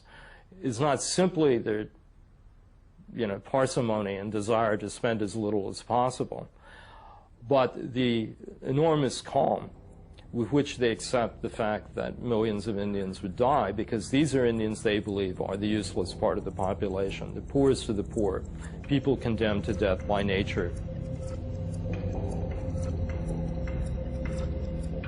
When finally Lytton was pressured into action, his solution proved just as deadly as the famine itself. Lord Lytton sets up a system of outdoor relief that looks more like Nazi concentration camps than anything representing decent human charity. First of all, there's the obligatory test.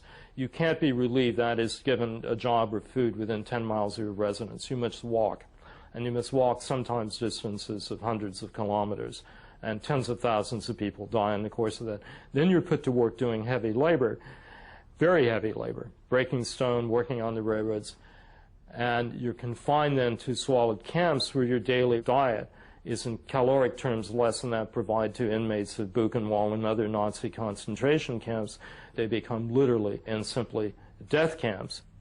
And perhaps worst of all, children were now too weak and small to do the necessary work. Children became the main victims of Lytton's cool-hearted policy.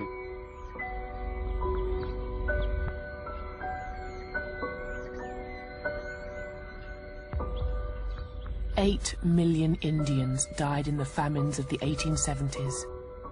But they were not the only famines of the British Raj, and they were not the last. Famines returned in the 1880s and the 1890s, and in all, almost 30 million Indians starved to death under British rule. A story airbrushed out of the glorious accounts of the Raj and the men who ruled over it.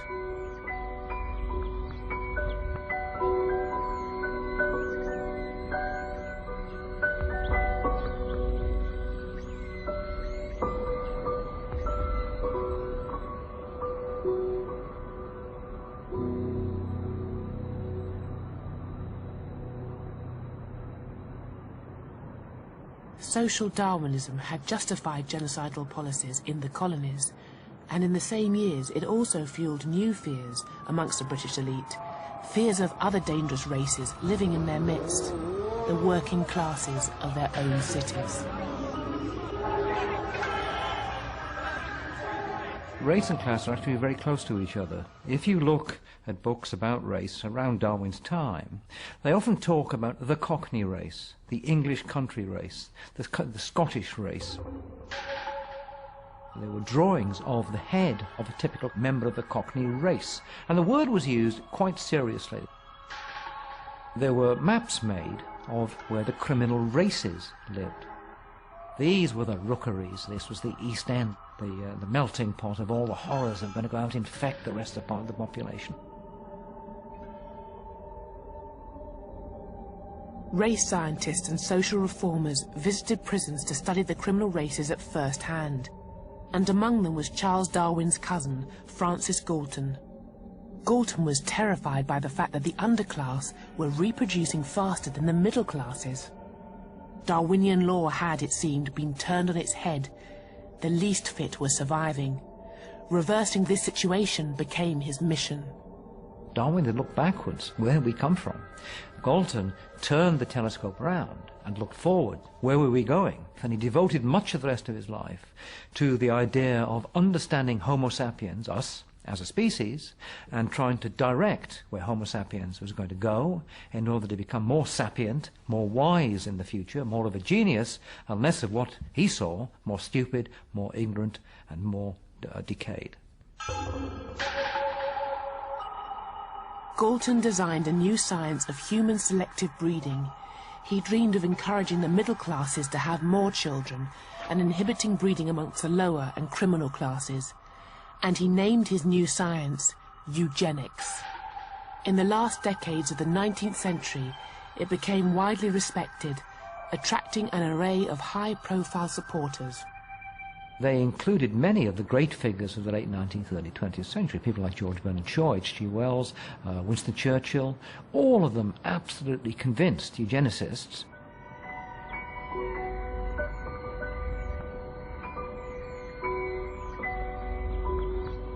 In the first years of the 20th century, all the racial theories developed in the Victorian age, eugenics, social Darwinism, and scientific racism, came together in a forgotten outpost of colonialism. This is Namibia. But at the dawn of the 20th century, it was the German colony of southwest Africa, and home to an ancient people called the Herero. In 1904, they rebelled against the brutality of German rule. What followed was to prefigure the worst crimes of the 20th century. The Germans committed innumerable massacres and atrocities, but they were unable to hunt down and destroy all the Herero people across such a vast landscape. And when the Nama, another of the Namibian peoples, rose up, the Germans turned instead to a recent invention, the concentration camp.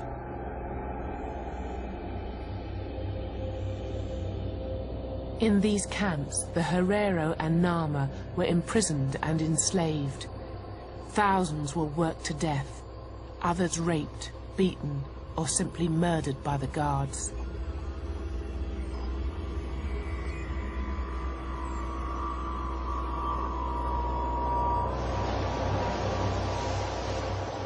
The most infamous and deadly of the camps was at a place called Shark Island.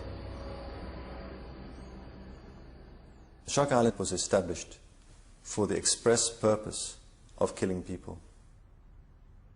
Anybody placed on that island, everybody knew they were going to die. People knew that, the German officers knew that. If I were to have to use the language of the Nazi period, then I would certainly see Shark Island as a death camp.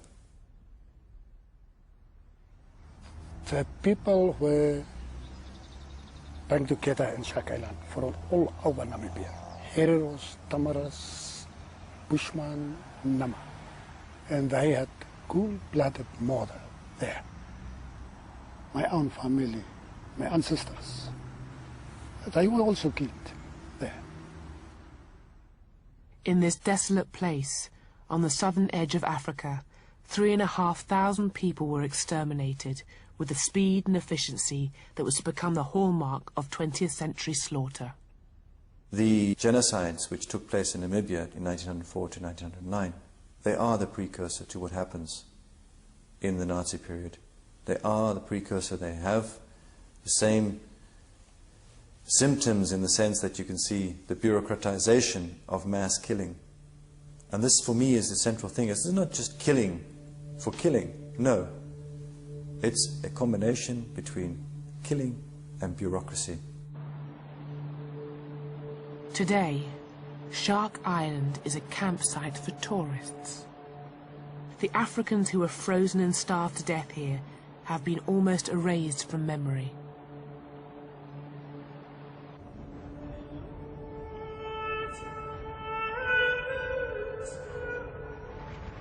But a century after the Namibian genocide, the true horror of what happened on Shark Island is beginning to re-emerge.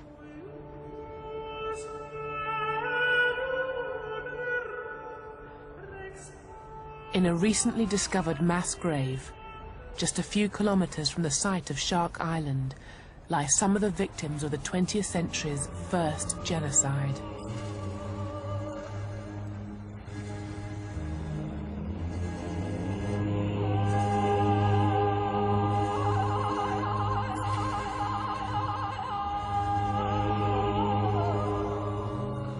Other victims were denied even the meager dignity of a mass grave. They became the raw material of racial science.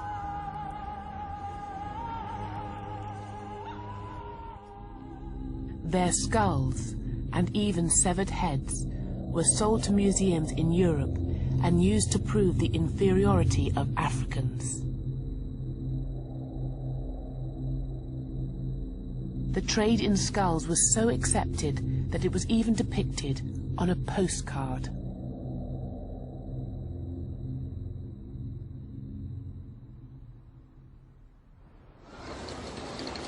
In the aftermath of the genocide, German racial scientists continued to use Namibia as a field laboratory and the African peoples who had survived as their subjects. In 1908, a eugenicist called Eugen Fischer travelled to the small town of Rehoboth, home to a people of mixed Boer and African heritage, who called themselves the Rehoboth Bastards. Fischer and his assistants spent months photographing, measuring, and examining the inhabitants of this town, people whose descendants still live here.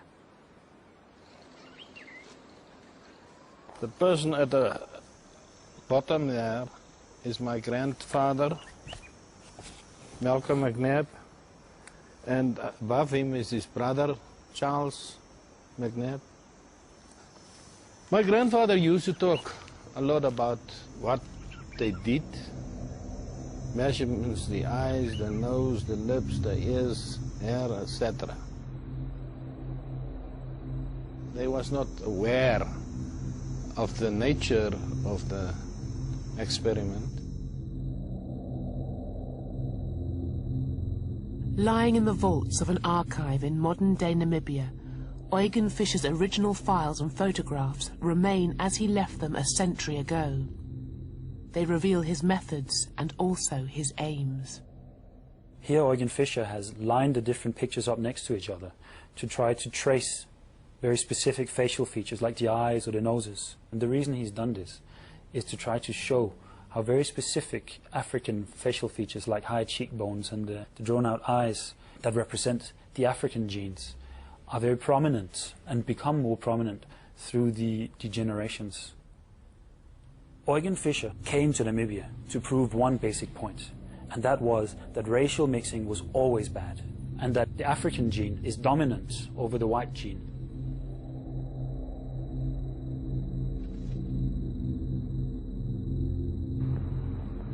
Fischer's work in Rehoboth sealed his reputation as one of Germany's leading racial scientists.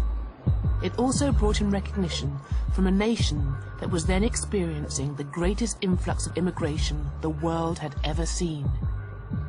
In the first years of the 20th century, the ethnic makeup of America was being transformed as millions of immigrants poured into her great cities.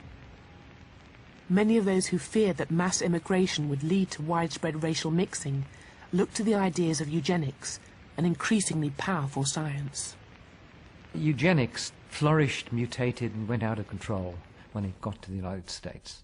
And the irony is that the eugenics movement in the United States, which certainly descended directly from Galton, had the great advantage of having a lot of money, a huge amount of money.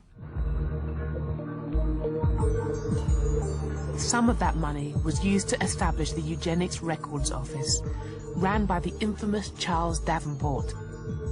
In order to defend the health and purity of the white race, Davenport and his followers sought to identify those classes and those races in America whom they considered genetically unfit. Identified and monitored, the scientists would then take control of their lives and their fertility. Once you were identified as a certain class, it meant what school you could go to, what cemetery you could be buried in, where you could live. It was a matter of life and death. Marriage laws were established in dozens of states around the United States, saying that people could not marry outside of their group. Blacks could not marry whites, Indians could not marry blacks. In Virginia, if you married the wrong person, meaning interracial marriage, they would unmarry you. They would invalidate your marriage. 27 states passed eugenics marriage laws, and the eugenicists spread their message using the new medium of cinema.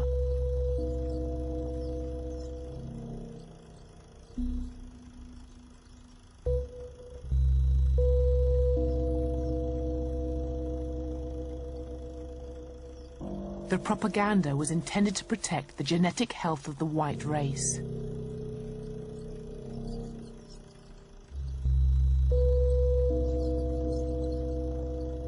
This would be achieved by eradicating those deemed unworthy through forced mass sterilization. They went about methodically tracking ancestry and targeting bloodlines for extinction.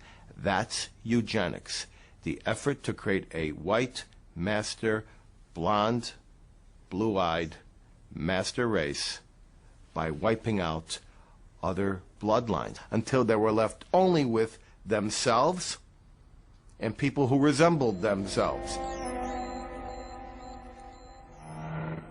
And what's important here is that these people thought they were saving humanity. These people thought they were liberals. They were reformers. Eugenics was a worldwide movement. In Sweden, an official program forcibly sterilized 60,000 people, mental patients and members of the ethnic minorities. In Britain, the Eugenics Society received widespread support from across the political spectrum.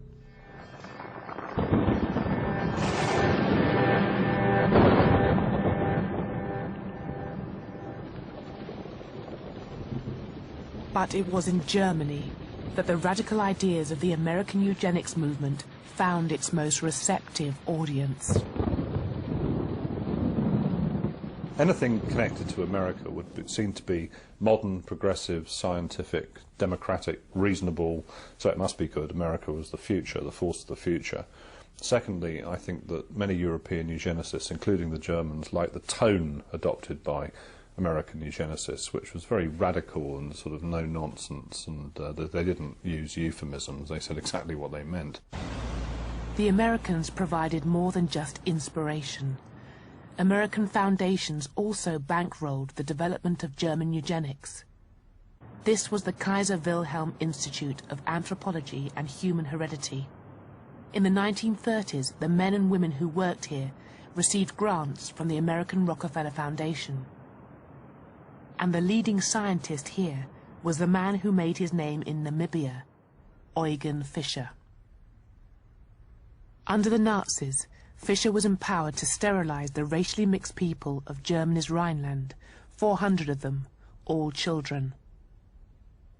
The majority of those sterilized by the Nazis before 1939, however, were the mentally ill.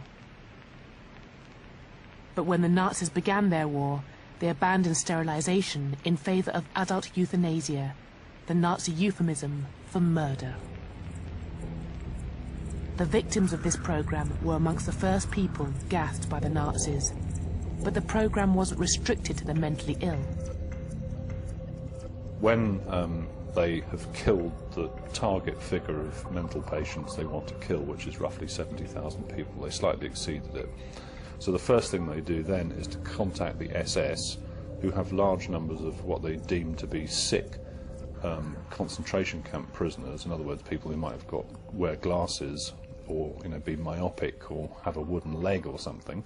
So they want them out of the way. So these people oblige, and they take 15 or 20,000 people from the concentration camps and kill them on behalf of the SS. It's a bit like sort of contract work. And then when the SS and other people have decided they're going to go for the big project, which is to kill the Jewish population of Europe, and in particular that of Poland, which is the biggest population they're concerned with, then those people push themselves forward and say, well, hey, we can do this, we've done it, we have a record of doing this, we murder people, and they become the core personnel in all the big extermination camps. These killing centres were the second network of concentration camps and death camps in German history. And the experts in eugenics, or race hygiene as the Germans called it, were involved not just in their day-to-day running, but also in the highest levels of planning. It's worth reminding ourselves that the Wannsee Conference, which was the one that set up the plan for the final solution, almost half the people around that table had doctorates, PhDs, in race hygiene, or genetics, as we'd say today. So there really is a genuine link between the Galtonian agenda and the horrors which happened in Germany. The German experts in race hygiene who assembled here at the Wannsee Villa outside Berlin dreamed of racial genocide, just like their spiritual predecessors, the race scientists and the social Darwinists of the Age of Empire. But the colonial genocides, inspired and justified by the 19th century theorists, have been written out of Europe's history. The horrors of the Shark Island death camp, the destruction of the Tasmanian Aboriginals, the 30 million victims of the Indian famines, all have been forgotten.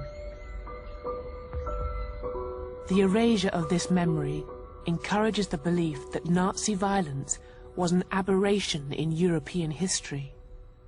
Though the Holocaust itself was motivated by the fanatical anti-Semitism of the Nazis, it can also be seen as part of a longer historical continuum, one that identifies it as a logical extension of scientific racism. But this history, like the bones in the Namibian deserts, refuses to remain buried forever.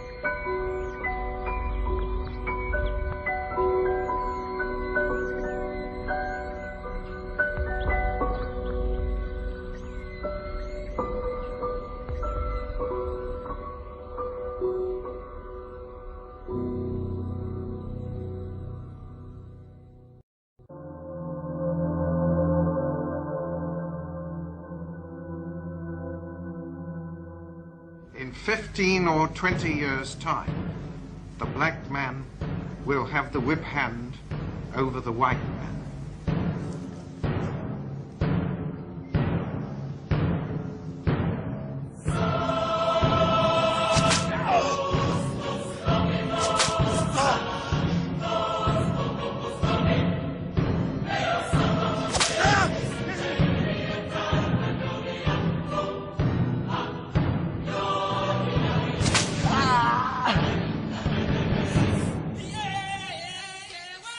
In 1865, when the enslavement of African Americans came to an end, many believed that a new era of liberty and justice was dawning.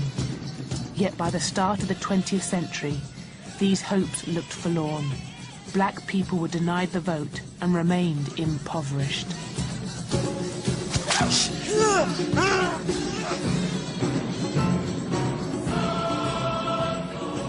Black people were victims of violence and murder. Across America, resistance to racism was met with deadly force. At the same time, as Europe's nations built empires across the globe, Africans and Asians were being stripped of their land and brutalized. In the West, popular culture reinforced the idea of a racial hierarchy and white supremacy by ridiculing black people.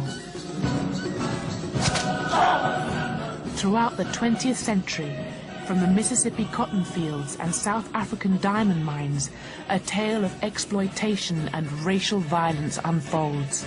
Many people would lose their lives resisting, fighting battles that continue in many countries today.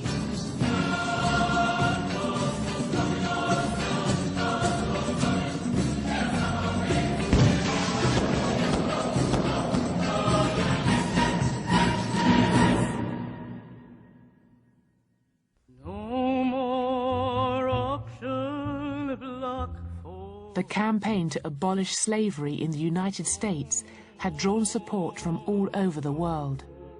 Abolition was acclaimed as a triumph for all humanity. But soon black Americans would realize that racism had outlived slavery. Near the end of the Civil War, the Northern Union Army had promised 40 acres to each freed slave who would fight the Southern Confederate Army. But the following year, the order was rescinded, and the lands were returned to the white plantation owners of the South, leaving many with no choice but to work for their former masters. They became farm laborers as part of a system known as sharecropping. The way it worked is that a black family would work for a white landlord for a period of a year. And during that time, the family would receive canned goods, food, a plow, mules, animals, seeds, other implements that were necessary to produce a cash crop, let's say cotton. And the split was half, 50-50, minus the costs that had been incurred during the previous growing season by the black family. And what usually occurred, since the black household did not keep the books, blacks owed more money at the end of the year to white families, and so the debt was rolled over. Blacks essentially never got out of debt. After the Civil War, the 13th and 14th Amendments to the Constitution outlawed slavery and extended the vote to adult black men. But in the South, these hard-won rights were thwarted. What they did was to find ways to stop black people from voting. They created literacy tests, basically. They said, or other exams that you had to pass in order to be allowed to vote. And a white person would show up and they would be asked, you know, what country is this? And they would say, United States, go ahead, vote. And then a black person would show up and they'd first of all see if they could read. And if they could read, they would then ask them a question like, what is the third phrase in the First Amendment governing religion? Which, of course, most white people couldn't have answered either. By the end of the 19th century, the southern states made it legal to offer so-called separate but equal services to their black citizens. These laws denied black Americans equal access to public amenities, such as education and transport, turning the United States into a racially segregated nation. Soon, millions living in the land of the free found themselves trapped by the Jim Crow system, named after a vaudeville act that ridiculed black people. The key thing to grasp about the so-called Jim Crow laws is that they were really about enforcing the idea of racial inequality in everyday life. And so there were laws that explicitly governed things like where black people could sit in buses, whether they could stay in hotels, which hotels they could stay in, whether they could eat in the same places, and so on. But also around them was a set of practices of everyday life which were not legally enforceable, but which reflected the very same ideas. So, for example, black people weren't supposed to look white people in the face in the street. I mean, if there was not enough space on the pavement, the black person was supposed to get off. Or, in the end, if you looked in the wrong place, if you did what was once called reckless eyeballing, if a black man looked at a white woman in the wrong way, he could end up being lynched.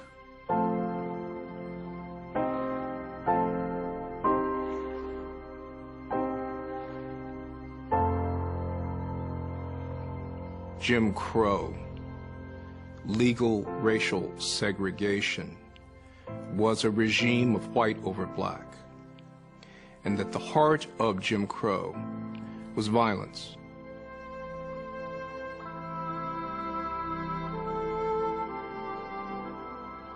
And violence took several different forms, but the chief form it took was lynching.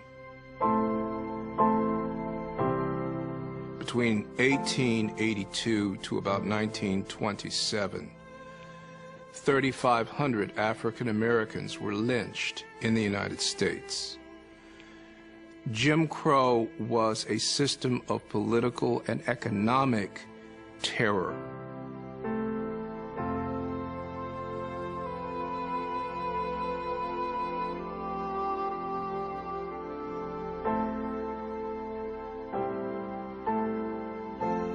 Slavery was always a kind of perverse blessing for blacks in the sense that they were defined as property.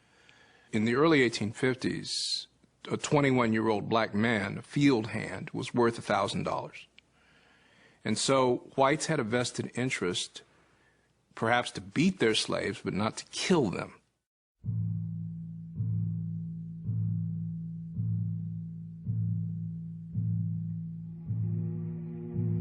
The fear that white people had of black people was so deeply internalized and reinforced by church and government and business that black town halls were burned, black churches were burned. And if a black man defended himself against the aggressor, against a white man, not only could he be killed, but his family could be killed. He might be subjected to hours of torture. In some cases, more than one, a black man was tied on a log and burned from his feet up so that an extensive crowd of people could take pleasure out of the screams and the horror. At his home near Savannah, Georgia, James Allen has collected a photographic record of racial violence in the South. For the past 20 years, he's found horrifying pictures in the family albums of ordinary Southern homes. Many are postcards that were mass-produced as souvenirs.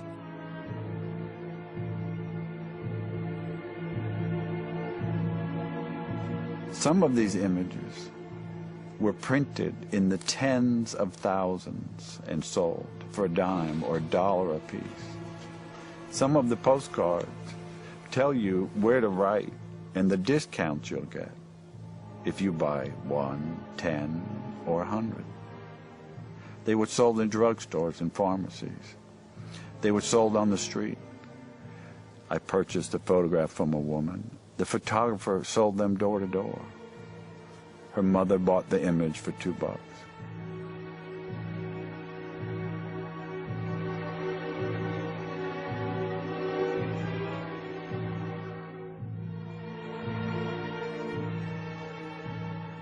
A murder that is of particular interest to me was of a 17-year-old boy by the name of Jess Washington in Waco, Texas, in 1916. He was seriously mentally challenged. The wife of the farmer that he worked for was found dead. He was arrested. He was brought to trial. The trial took from 10 until 12. And when the jury came back at noon and found him guilty, someone in the courtroom, and it would have been anyone in the courtroom, screamed out, "Get that nigger." Then one of the worst and cruelest treatments of a human being began. Jess was kicked down out of the courthouse, down the back steps where a crowd of several hundred was waiting for him. They put a chain on his neck. There were 16,000 people crowding the street to watch this boy be tortured. Jess was tied to the chain over a branch of a tree. The fire was started. They raised Jess from the fire up into the air so that the crowd could see him. there were cheers, like at a football game, cheering the torturers on. When Jess tried to climb up the chains, hand by hand, they cut his fingers off one by one, so that all he could do was slap at the chain. They lowered him back down in the fire. A man came up and castrated him. Another man kept a pole so that he couldn't crawl out of the fire. And time and again they pulled him up to keep him from dying so that the crowd could be satisfied. Until he finally died.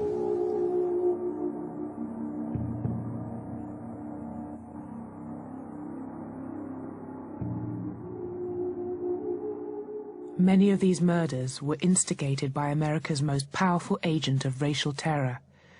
At its peak, the Ku Klux Klan had up to 5 million members.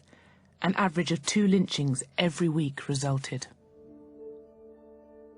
The Klan was just one source of racial violence. Scores of black Americans were killed during the Red Summer riots of 1919.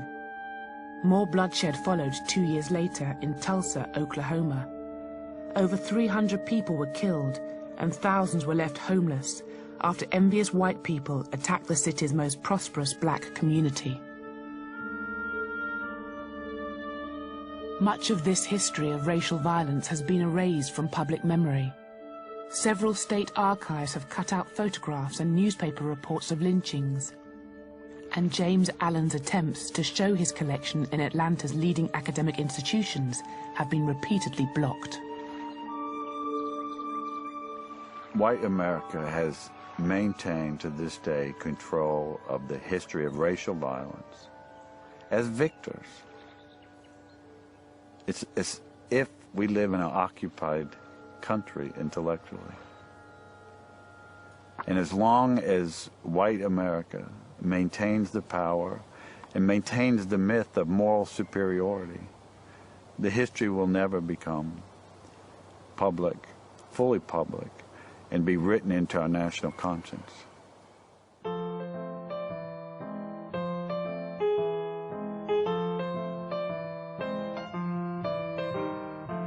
Violence was just one way of maintaining the racial hierarchy. Newspapers, film and theatre stereotyped black people as simple-minded figures of fun.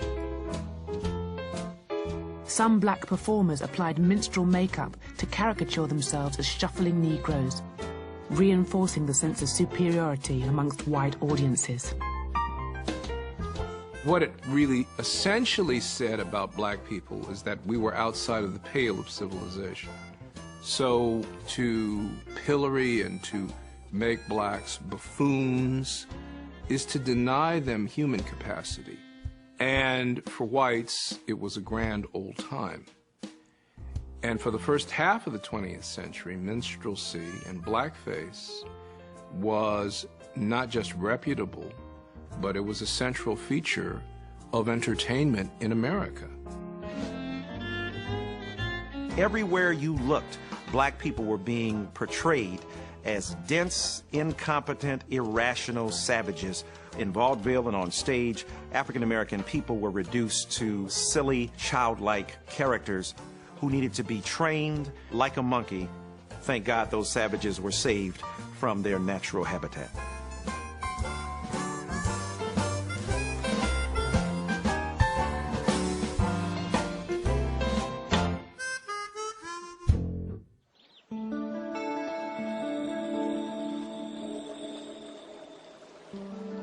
The humiliation and violence inflicted on black Americans was mirrored in Africa.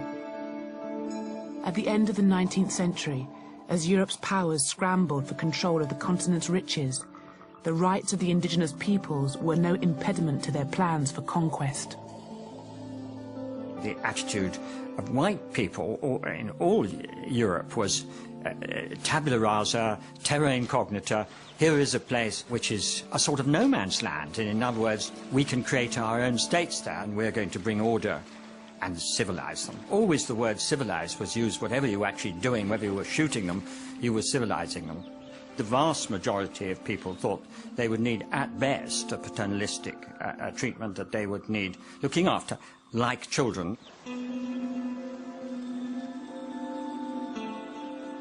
After the Conference of Berlin in 1885, Europeans embarked on a continent-wide land grab. In less than 20 years, 90% of African territory would be placed under European colonial rule. One of the main beneficiaries was King Leopold II of Belgium. Aware of the vast fortune to be made, he persuaded Europe's powers to recognize his sovereignty over one of Africa's largest regions, the Congo. Here was this man who became King of Belgium in 1865 at the age of 30. Enormously shrewd, enormously greedy, enormously ambitious, and with an absolutely brilliant sense of public relations. He hired the explorer Henry Morton Stanley, the man who found Livingstone, to go to the Congo and essentially stake out this huge territory for him. Leopold got first the United States and then all the major nations of Western Europe to ratify his seizure of this enormous territory in the center of the continent. First, Leopold created a smokescreen, claiming that he wished to educate a savage people. They were all really fooled by Leopold because they took him at his word. They thought he was a man who's going to lose all his money in this crazy philanthropic venture. But they didn't realize what he was really after at all, which was to make himself hugely rich by exploiting brown hands and broad backs who were going to carry the wealth of Africa and load it on ships for his own personal profit. Bring them! Extreme violence was employed to impose Leopold's dominion. The right hands of those who failed to meet rubber quotas were severed. Even young children were not spared. In 1896, a German newspaper reported that 1,308 hands had been gathered in one day. Leopold created a 90,000-strong army to enforce his rule. One of his lieutenants wrote, "Only the whip can civilize the black."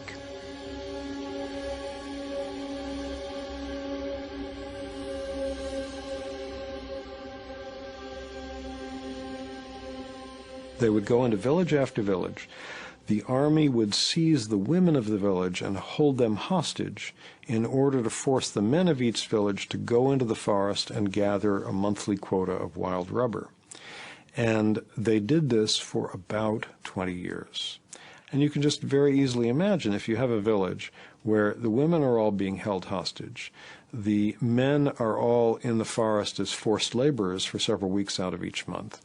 There's nobody to plant and harvest food, to go hunting, to go fishing, to do all the normal things through which a community feeds itself.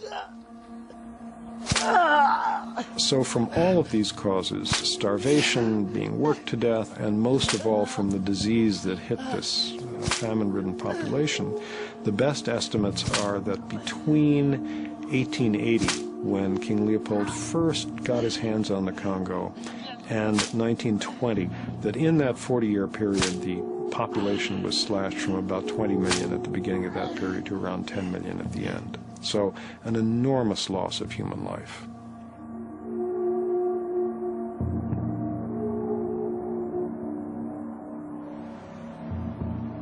Huge building projects throughout Belgium were funded by Leopold's wealth to celebrate his reign. Leopold built himself a palace, now called the Museum of Central Africa, to display his spoils. For historian Bambi Koipins, whose father is Congolese, the building embodies the myths created to justify Belgian rule in the Congo. The central hall gives you the idea of what the museum is supposed to be about. You have the central dome through which the light falls on the heart of darkness underneath, you can say. Simultaneously, the dome also presents the sky, God, and then in the central hall, underneath that representation of Leopold II, are statues of Congolese. So what you really see were the hierarchical relationships that structured the relations between the colonized and the colonizers. As a human being, I'm obviously shocked by that, because it is very clear that Africans, the way that this museum was originally set up and the way that most of the exhibitions still work, are really dehumanized, because they were seen and represented as savages who really needed the help of outsiders, i.e. Europeans, to transform them into fully civilized human beings. From the late 19th century onwards, human zoos exhibiting Africans in their primitive state became popular around Europe. One of the first was housed in the grounds of Leopold's museum. The Africans were put on display so people could go and see them in very much the same way that they could look at, say, caged animals in a zoo, and their reactions were also very similar. There were notices saying that people were not allowed to throw peanuts at the Africans, because that was what they did. This museum is also, in a very real sense, the only monument to Belgian colonial history left in this country. So if we dismantle the museum, there is a very great danger that we also eradicate the public memory of that colonial heritage. And once that happens, of course, one paves the way for all these people who say, well, it was not as bad as that, was it? And Leopold II really did do a great deal of good. In 1908, the year before Leopold died, his crimes were made public and he was forced to hand control of the Congo over to the Belgian government. But the cruelty continued.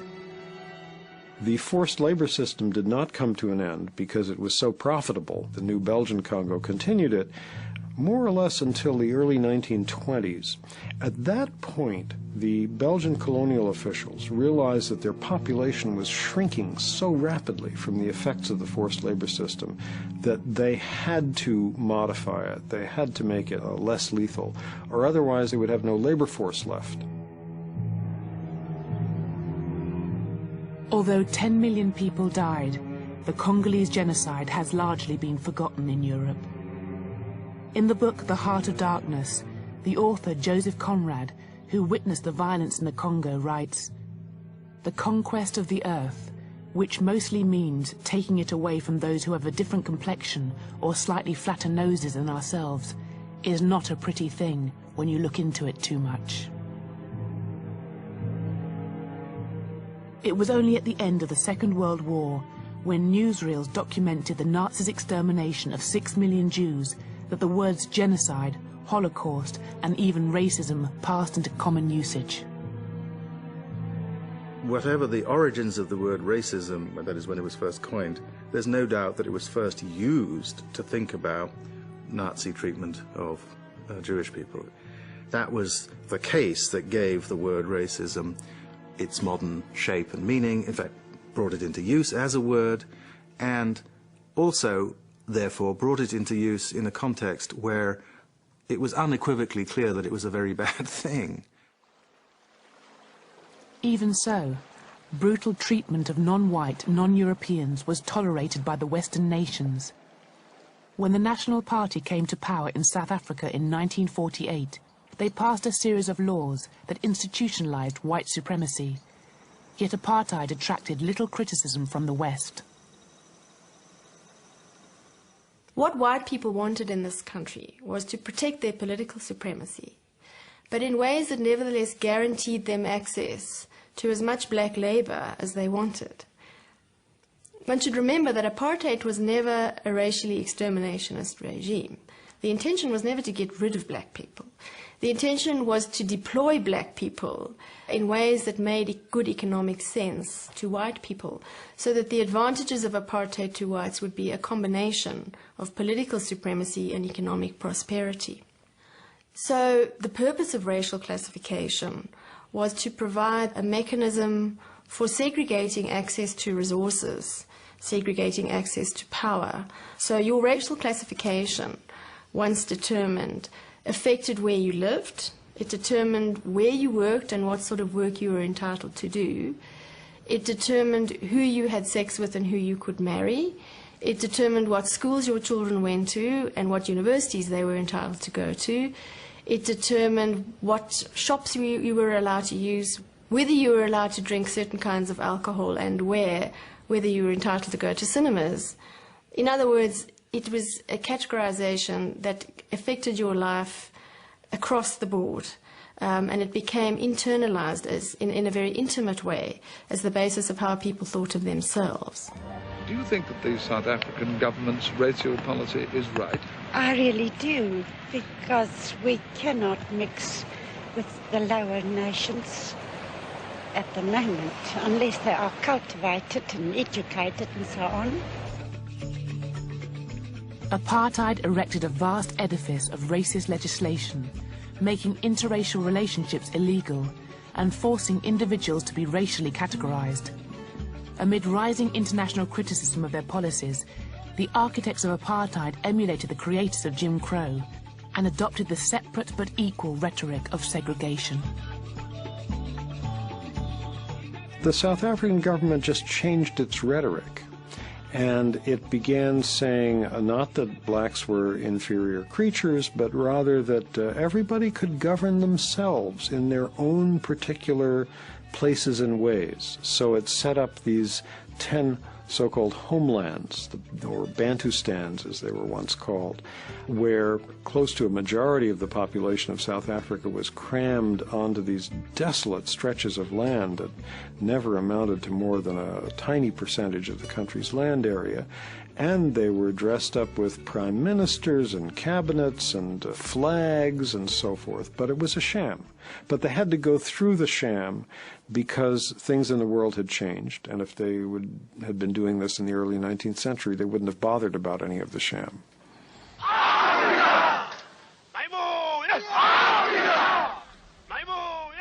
During the 1950s, the anti-apartheid movement gained momentum.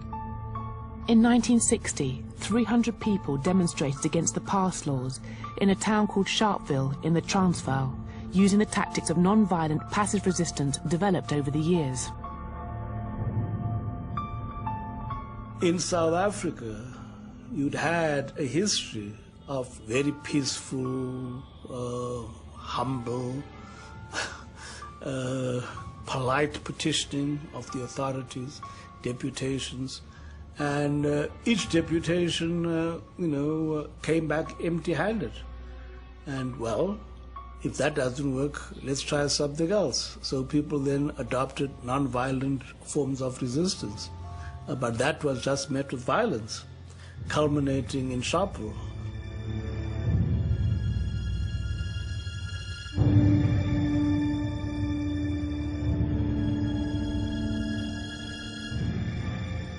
That was, in a sense, a turning point for everyone, that, people assemble outside a police station in a demonstration unarmed, and 69 of them, majority shot in the back, meaning that they were actually fleeing from the scene. Of course, that creates a great deal of anger.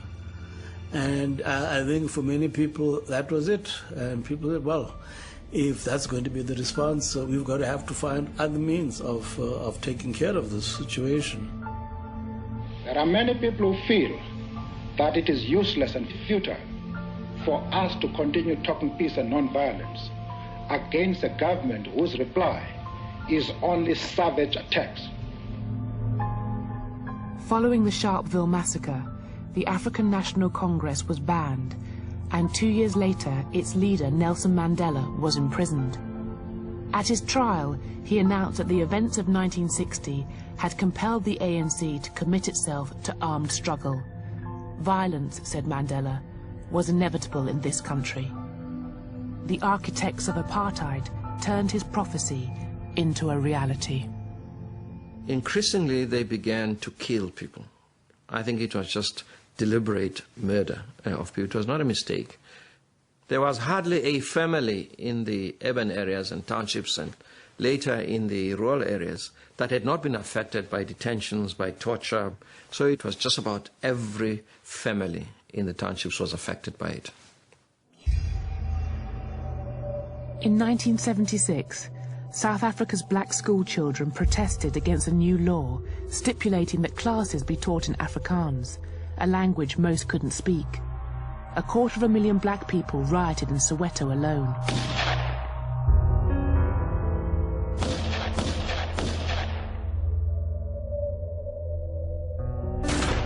Over 500 people were killed by the police during the Soweto uprising, including black consciousness leader Steve Biko. South Africa was engulfed in a firestorm of violence. Yet in the West, there were still many apologists for apartheid.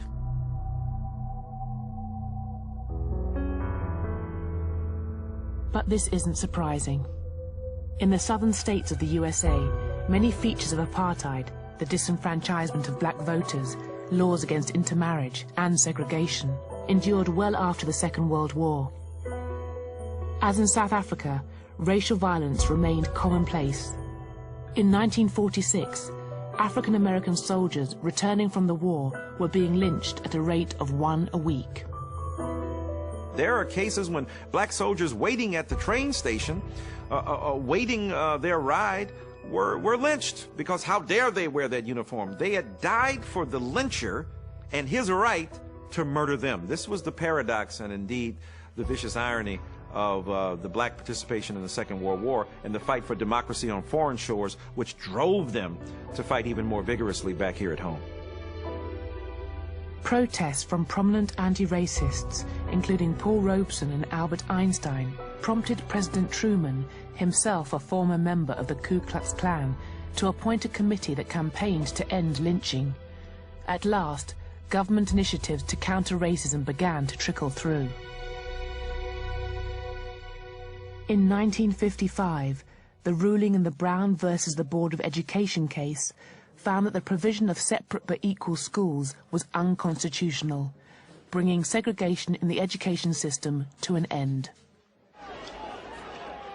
White supremacists mounted resistance to the move. At Little Rock, Arkansas, National Guardsmen protected black pupils who had to run a gauntlet of racist violence in order to attend school. By the mid-1950s, those who resisted racism were liable to suffer severe reprisals, as was shown by the experience of a 14-year-old from Mississippi, Emmett Till. I'm Simeon Wright, the son of Mose Wright. I lived in Mississippi in 1955. Emmett Till and my cousin Wheeler came to visit us Wednesday. This is the fateful night that we went into Money, Mississippi. Went to this little town, little store, Bryant's Grocery. After we got outside, Mrs. Bryant came out behind us. And she was walking towards her car, and that's when Emmett whistled at her. And when he whistled, man, it scared us out of our wits because we knew that was a taboo, and we couldn't get to the car fast enough to get out of there. Then we got in the car, we came home. Emmett and I, we went to bed, and about, I would say, 2 a.m. in the morning, I heard this noise in the house, and I woke up. I saw 2 white men standing at the foot of the bed. And they marched Emmett out to the truck. So they took Emmett, and 3 days later we found out they had killed him. He was thrown in the Tallahatchie River. My dad said it looked like they had hit him in the head with a hammer. He was shot behind the ear. It was just a horrible scene. I believe that the whole United States is mourning with me. And if the death of my son can mean something to the other unfortunate people all over the world, then for him to have died a hero would mean more to me than for him just to have died.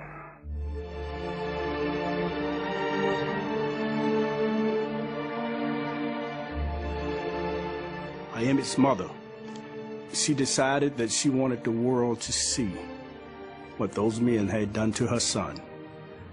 So they had a casket, the top was glass, and you could see the body. You could see his mutilated body during the funeral procession. And the whole world were able to see what the Jim Crow laws and the people of Mississippi, the white people of Mississippi, were doing to blacks.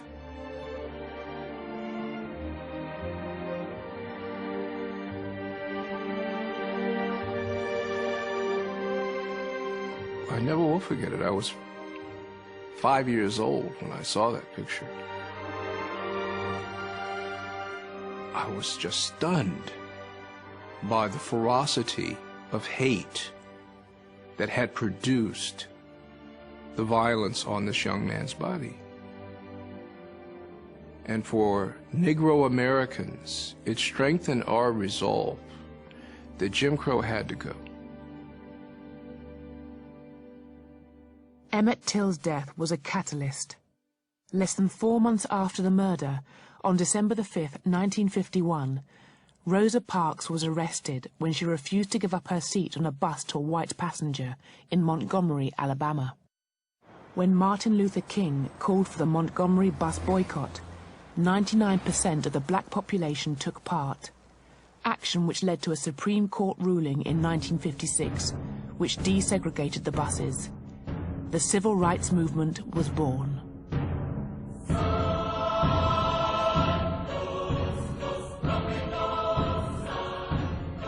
Civil rights protests met with violence, as happened when black people tried to eat at segregated lunch counters. Throughout the 1960s, protesters were wounded, imprisoned, and killed. The movement's most articulate spokesmen were eventually silenced. Dr. King and Malcolm X were to be murdered. With this faith, we will be able to work together, to pray together, to struggle together, to go to jail together, to stand up for freedom together, knowing that we will be free one day.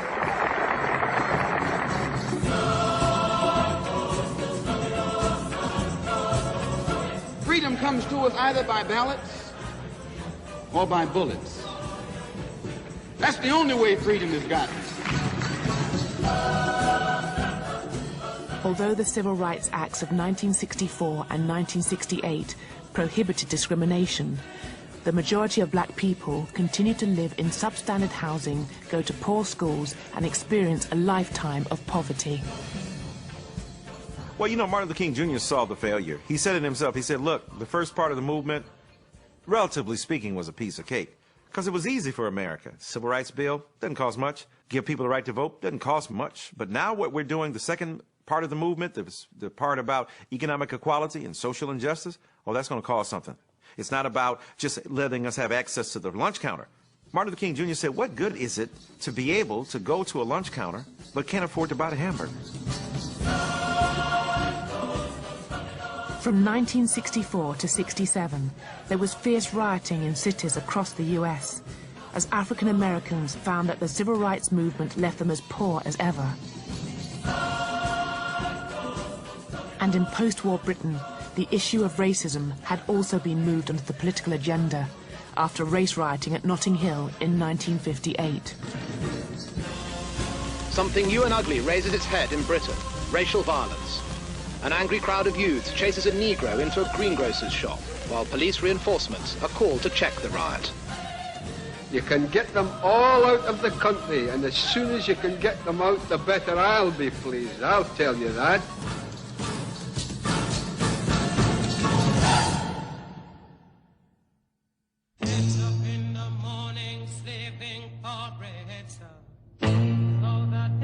By the mid-60s, immigrants from the Commonwealth and the colonies were arriving at a rate of 75,000 per year. This source of cut-price labour wasn't always welcome. A Britain that had to face that while they had never thought twice about their right to be in a third of a globe, that when people from that third of a globe started turning up in Britain itself, in the heart of empire, that somehow they didn't belong. Many black Britons welcomed the 1968 Race Relations Act, outlawing discrimination in employment and housing. But the Conservative shadow cabinet minister Enoch Powell attacked it in his infamous Rivers of Blood speech, making dire predictions about the consequences of immigration. He received over 40,000 letters of support. The discrimination and the deprivation, the sense of alarm and of resentment lie not with the immigrant population, but with those among whom they have come and are still coming. Once that speech had been given, it produced a fundamental shift, I think, in the thinking of black people around their feelings of belonging to the United Kingdom, their feelings of being loyal colonial subjects and then being abused in this way. The newly formed National Front took up Powell's banner. Its membership rose to more than 20,000 by 1974. The rise of the National Front in the 70s, that was a terrifying time if you were young. You had to be, if you were young and black, you had to be very fit, able to fight and run very fast indeed. I remember in our areas, in Oldham and places where I grew up, you literally had to jog through enemy territory. It was almost like some Hollywood movie, a gang movie. You were on your toes all the time, because if the skinheads came around the corner, you needed that half a yard advance on them to get away. Madness. By the time of the 1976 Notting Hill Carnival, many black people had lost faith in the police force. The communities were already on a war footing with the police by 76. Because the generation that I was from was saying to our parents, well, you may have put up with it, but we were born here, and we are certainly not going to put up with it. We are broadly politicised by the civil rights movements in America and the struggle against apartheid in South Africa. And so we are keenly aware of what our rights are, and we will not suffer to be oppressed. The policing of 76 was swamp policing. So we're already in this age where the mass deployment of officers to reclaim the streets. There was a battle to claim the streets. It was the police saying, this is our territory, we're the biggest gang, we run it, you are going to do exactly as we tell you to do. And there was black people saying, you're racist, you're attacking our young people have the right to defend themselves, we will not put up with your behaviour anymore. All that came together into a heady mix of marijuana, music and madness in Notting Hill Carnival in 76.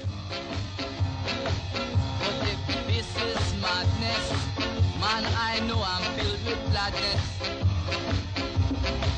It's gonna be rougher. It's gonna be tougher. And I won't be the one who's gonna suffer. Very aggressive policing had been going on for very many years. You know, a group of young black men immediately being seen as threatening by the police as opposed to a group of young white men. People said no more. For the next 5 years, relations between Black Britons and the police smouldered with resentment, until on the 10th of April 1981, the arrest of a young man under the so-called sus laws in Brixton, South London, sparked off a series of riots throughout Britain. The fact that it was a shock to many people in British society just reinforces how many people just did not want to know what was happening around them, and that they turned a blind eye to intolerance, to injustice, and to police brutality. In 1981, 30 riots occurred across Britain, from London, Liverpool and Leeds to Handsworth, Halifax and High Wycombe. The official report into the riots by one of Britain's most senior judges, Lord Scarman, identified poor social conditions as the problem, rejecting the idea of institutionalised racism within the police. But in 1993, when the 18-year-old student Stephen Lawrence was murdered during an unprovoked attack by a white gang in South London, the subsequent investigation came to a very different conclusion. Nobody came and spoke to us. No police officer ever came and said, well, this is what's happened to your son or anything. The police on the night, they did nothing. So they gave Stephen no first aid. They never checked anything. They didn't put him in a recovery position. He fell like that, and they just left him there. And until the ambulance arrived. So even if they could have done anything to help him, they did nothing. From the moment that Stephen was killed, people came to our house giving names and addresses of who they believed to be the killer of Stephen. Those information was passed straight away to the police. We kept nothing back. days that followed, they spent the time investigating us as a family, as far as they're concerned, that Stephen was black, so automatically he had to be in a gang, he had to have a criminal record, he had to have something. And that is not true, because you may have, I don't know how many percentage of families would be like that, but the large majority of black families are not like that. They're just like myself. So rather than investigate his murder, they investigated him. For me, the central thing of the Stephen Lawrence tragedy was the failure of the legal system. And that history of failure is something that goes back before Stephen Lawrence was killed. It goes back to a period when black people became victims of crime and went to the police to speak of that victimage and to demand their help and protection in managing the risks and dangers involved. They were treated themselves as criminals. While the police spent 2 weeks investigating the Lawrence family, his alleged killers disposed of vital evidence. Following the 1999 inquiry into the murder by Sir William Macpherson, institutional racism was identified as one of the reasons that Stephen's killers evaded justice. The Macpherson report was an incredibly important document and still remains so in terms of getting white society in Britain to understand the fundamental dynamics of a phenomenon called institutionalized racism. And that is where you have no overt policy saying anyone is discriminated against, but that all the outcomes of your operations are overtly discriminatory. How do you get there? How does that happen? It's the culture of racism within an organization that overpowers the formal commitment to equality that produces the racist outcomes. And we needed that phenomenon nailed, as that is exactly what happened during the case of Stephen Lawrence and very many other black people throughout the country. It's widely believed that Britain has become a less racist country, yet black Britons are overrepresented in the economic underclass.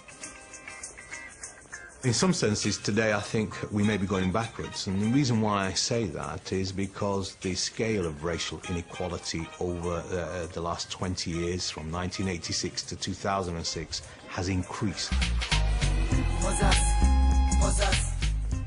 Infant mortality rate for black people has increased. Educational failure rate for black people has increased generally across the country. Unemployment rates for black people have hardly shifted in 30 years, still incredibly high.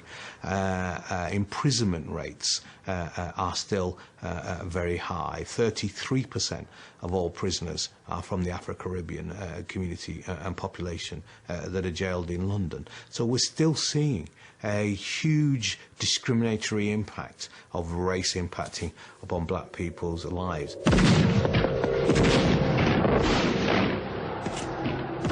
Though the former colonies are now independent, the global racial order remains intact. The distribution of wealth and power across the world hasn't changed since the days when ideas of racial hierarchy legitimized colonial conquests. White people in the Northern Hemisphere remain relatively rich and long-living, while the non-white peoples of Asia and Africa endure poverty and disease. Even in South Africa, the defeat of apartheid in 1994 hasn't resulted in the redistribution of wealth that was hoped.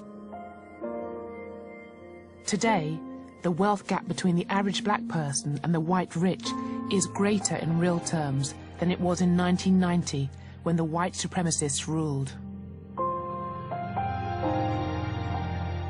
It's one of the deals that had to be cut. If you want to strip it of a lot of the verbiage, what it came down to was that, well, the whites would accept democracy provided that they weren't stripped of the property they'd acquired as a result of racial oppression. That's basically what the deal was.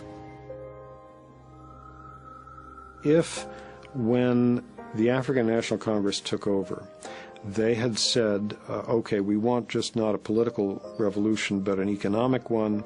We're going to radically redistribute the wealth of this country, as we've been promising all these years, you know, to give the mines to those who work in them and the factories to those who work in them and so forth. I think they would not have been allowed to be part of the international economic system. And I think that probably the majority of the white population would have left the country.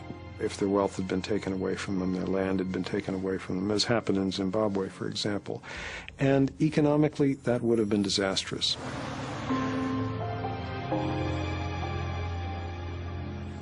In the United States, the overt structures of racism have been dismantled without many black Americans escaping poverty. A recent study found that in 1968, a typical black family had around 60% of the income of an average white family. Today, it has only 58%. Black unemployment is more than twice that of whites, a gap wider than in 1972. Black infants are almost 2.5 times more likely to die in their first year of life, worse than in 1970. The belief that we live in a post-racist society has blinded us to the impact that skin color plays in determining our destinies.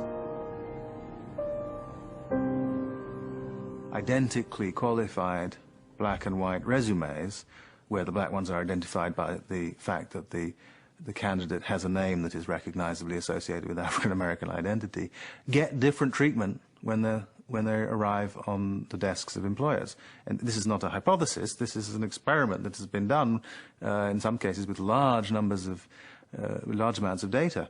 And that's just still true. It's still true that being black disadvantages you in the employment market, just as, by the way, being a woman does, doing the same experiments. And that's despite the fact, probably, that the officials who manage this system don't think of themselves as racist and don't recognize what they're doing as practicing some kind of racial discrimination. What drives the colorblind racism of the 21st century are three central institutional processes: mass unemployment, mass incarceration, and mass disenfranchisement. Mass unemployment, that is, for young black and Hispanic males between the ages of about 18 years to 35 years. In 1980, there were about 500,000 prisoners in the United States. Today, there are 2.3 million. About half of them are black in the United States. And so this process of mass incarceration in many states leads to the third pillar of colorblind racism, which is mass disenfranchisement.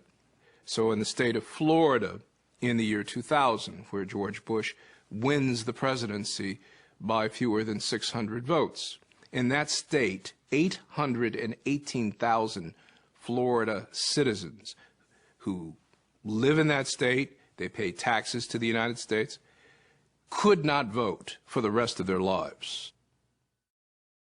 Disenfranchisement is not the only feature of Jim Crow to have resurfaced. In the mid-1990s, The Bell Curve became a bestseller by claiming that black people's poor performance in IQ tests proved their innate intellectual inferiority to white people. This was used to justify cutting back black people's benefits. But later criticisms were given little media attention. Its research relied on funding from the Pioneer Fund, a trust endowed by a Nazi sympathizer. Its authors acknowledged help from a professor who writes, "What is called for here is not genocide of incompetent cultures, but the phasing out of such peoples." It was suggesting you can throw all the money you want and you can try to give them all the education you want, it will be a waste. A pig is a pig is a pig is a pig, and you can't put a pig in a chicken coop, because pigs are pigs, and chickens are chickens, and eagles are eagles. And so what it was trying to suggest is that all the social programming and social engineering that you're putting forth to help black people is all for naught, because they're inherently inferior.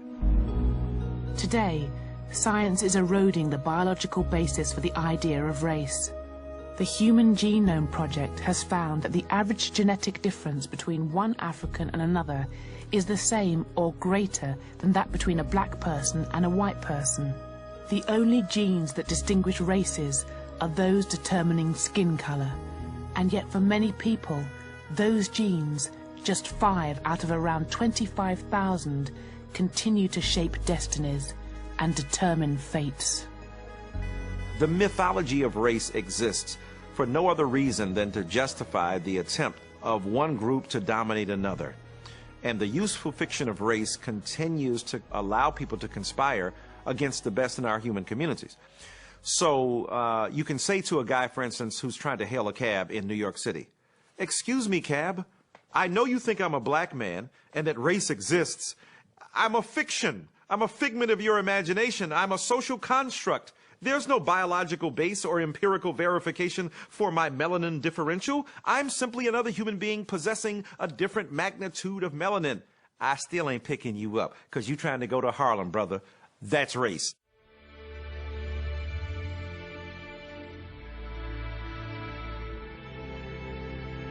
Despite the long struggle against racism, it continues to pollute our mental environment. Its enduring potency ensures that people are denied opportunities, justice, and human rights. Key institutions stay racially monolithic, and racial privilege endures. For 5 centuries, racism has legitimized assassination, massacres, and genocides. The doctrine of white supremacy has demonized, brutalized, and dehumanized the non-white peoples of the earth. Racism has been the global driving force behind the dispossession of continents, the destruction of civilizations, and the extermination of entire peoples. The legacy of enslavement and empire has created deadly divides between the West and the rest. In scientific terms, racial differences have no material significance. Yet racism continues to shape the destinies of individuals and nations all over our world.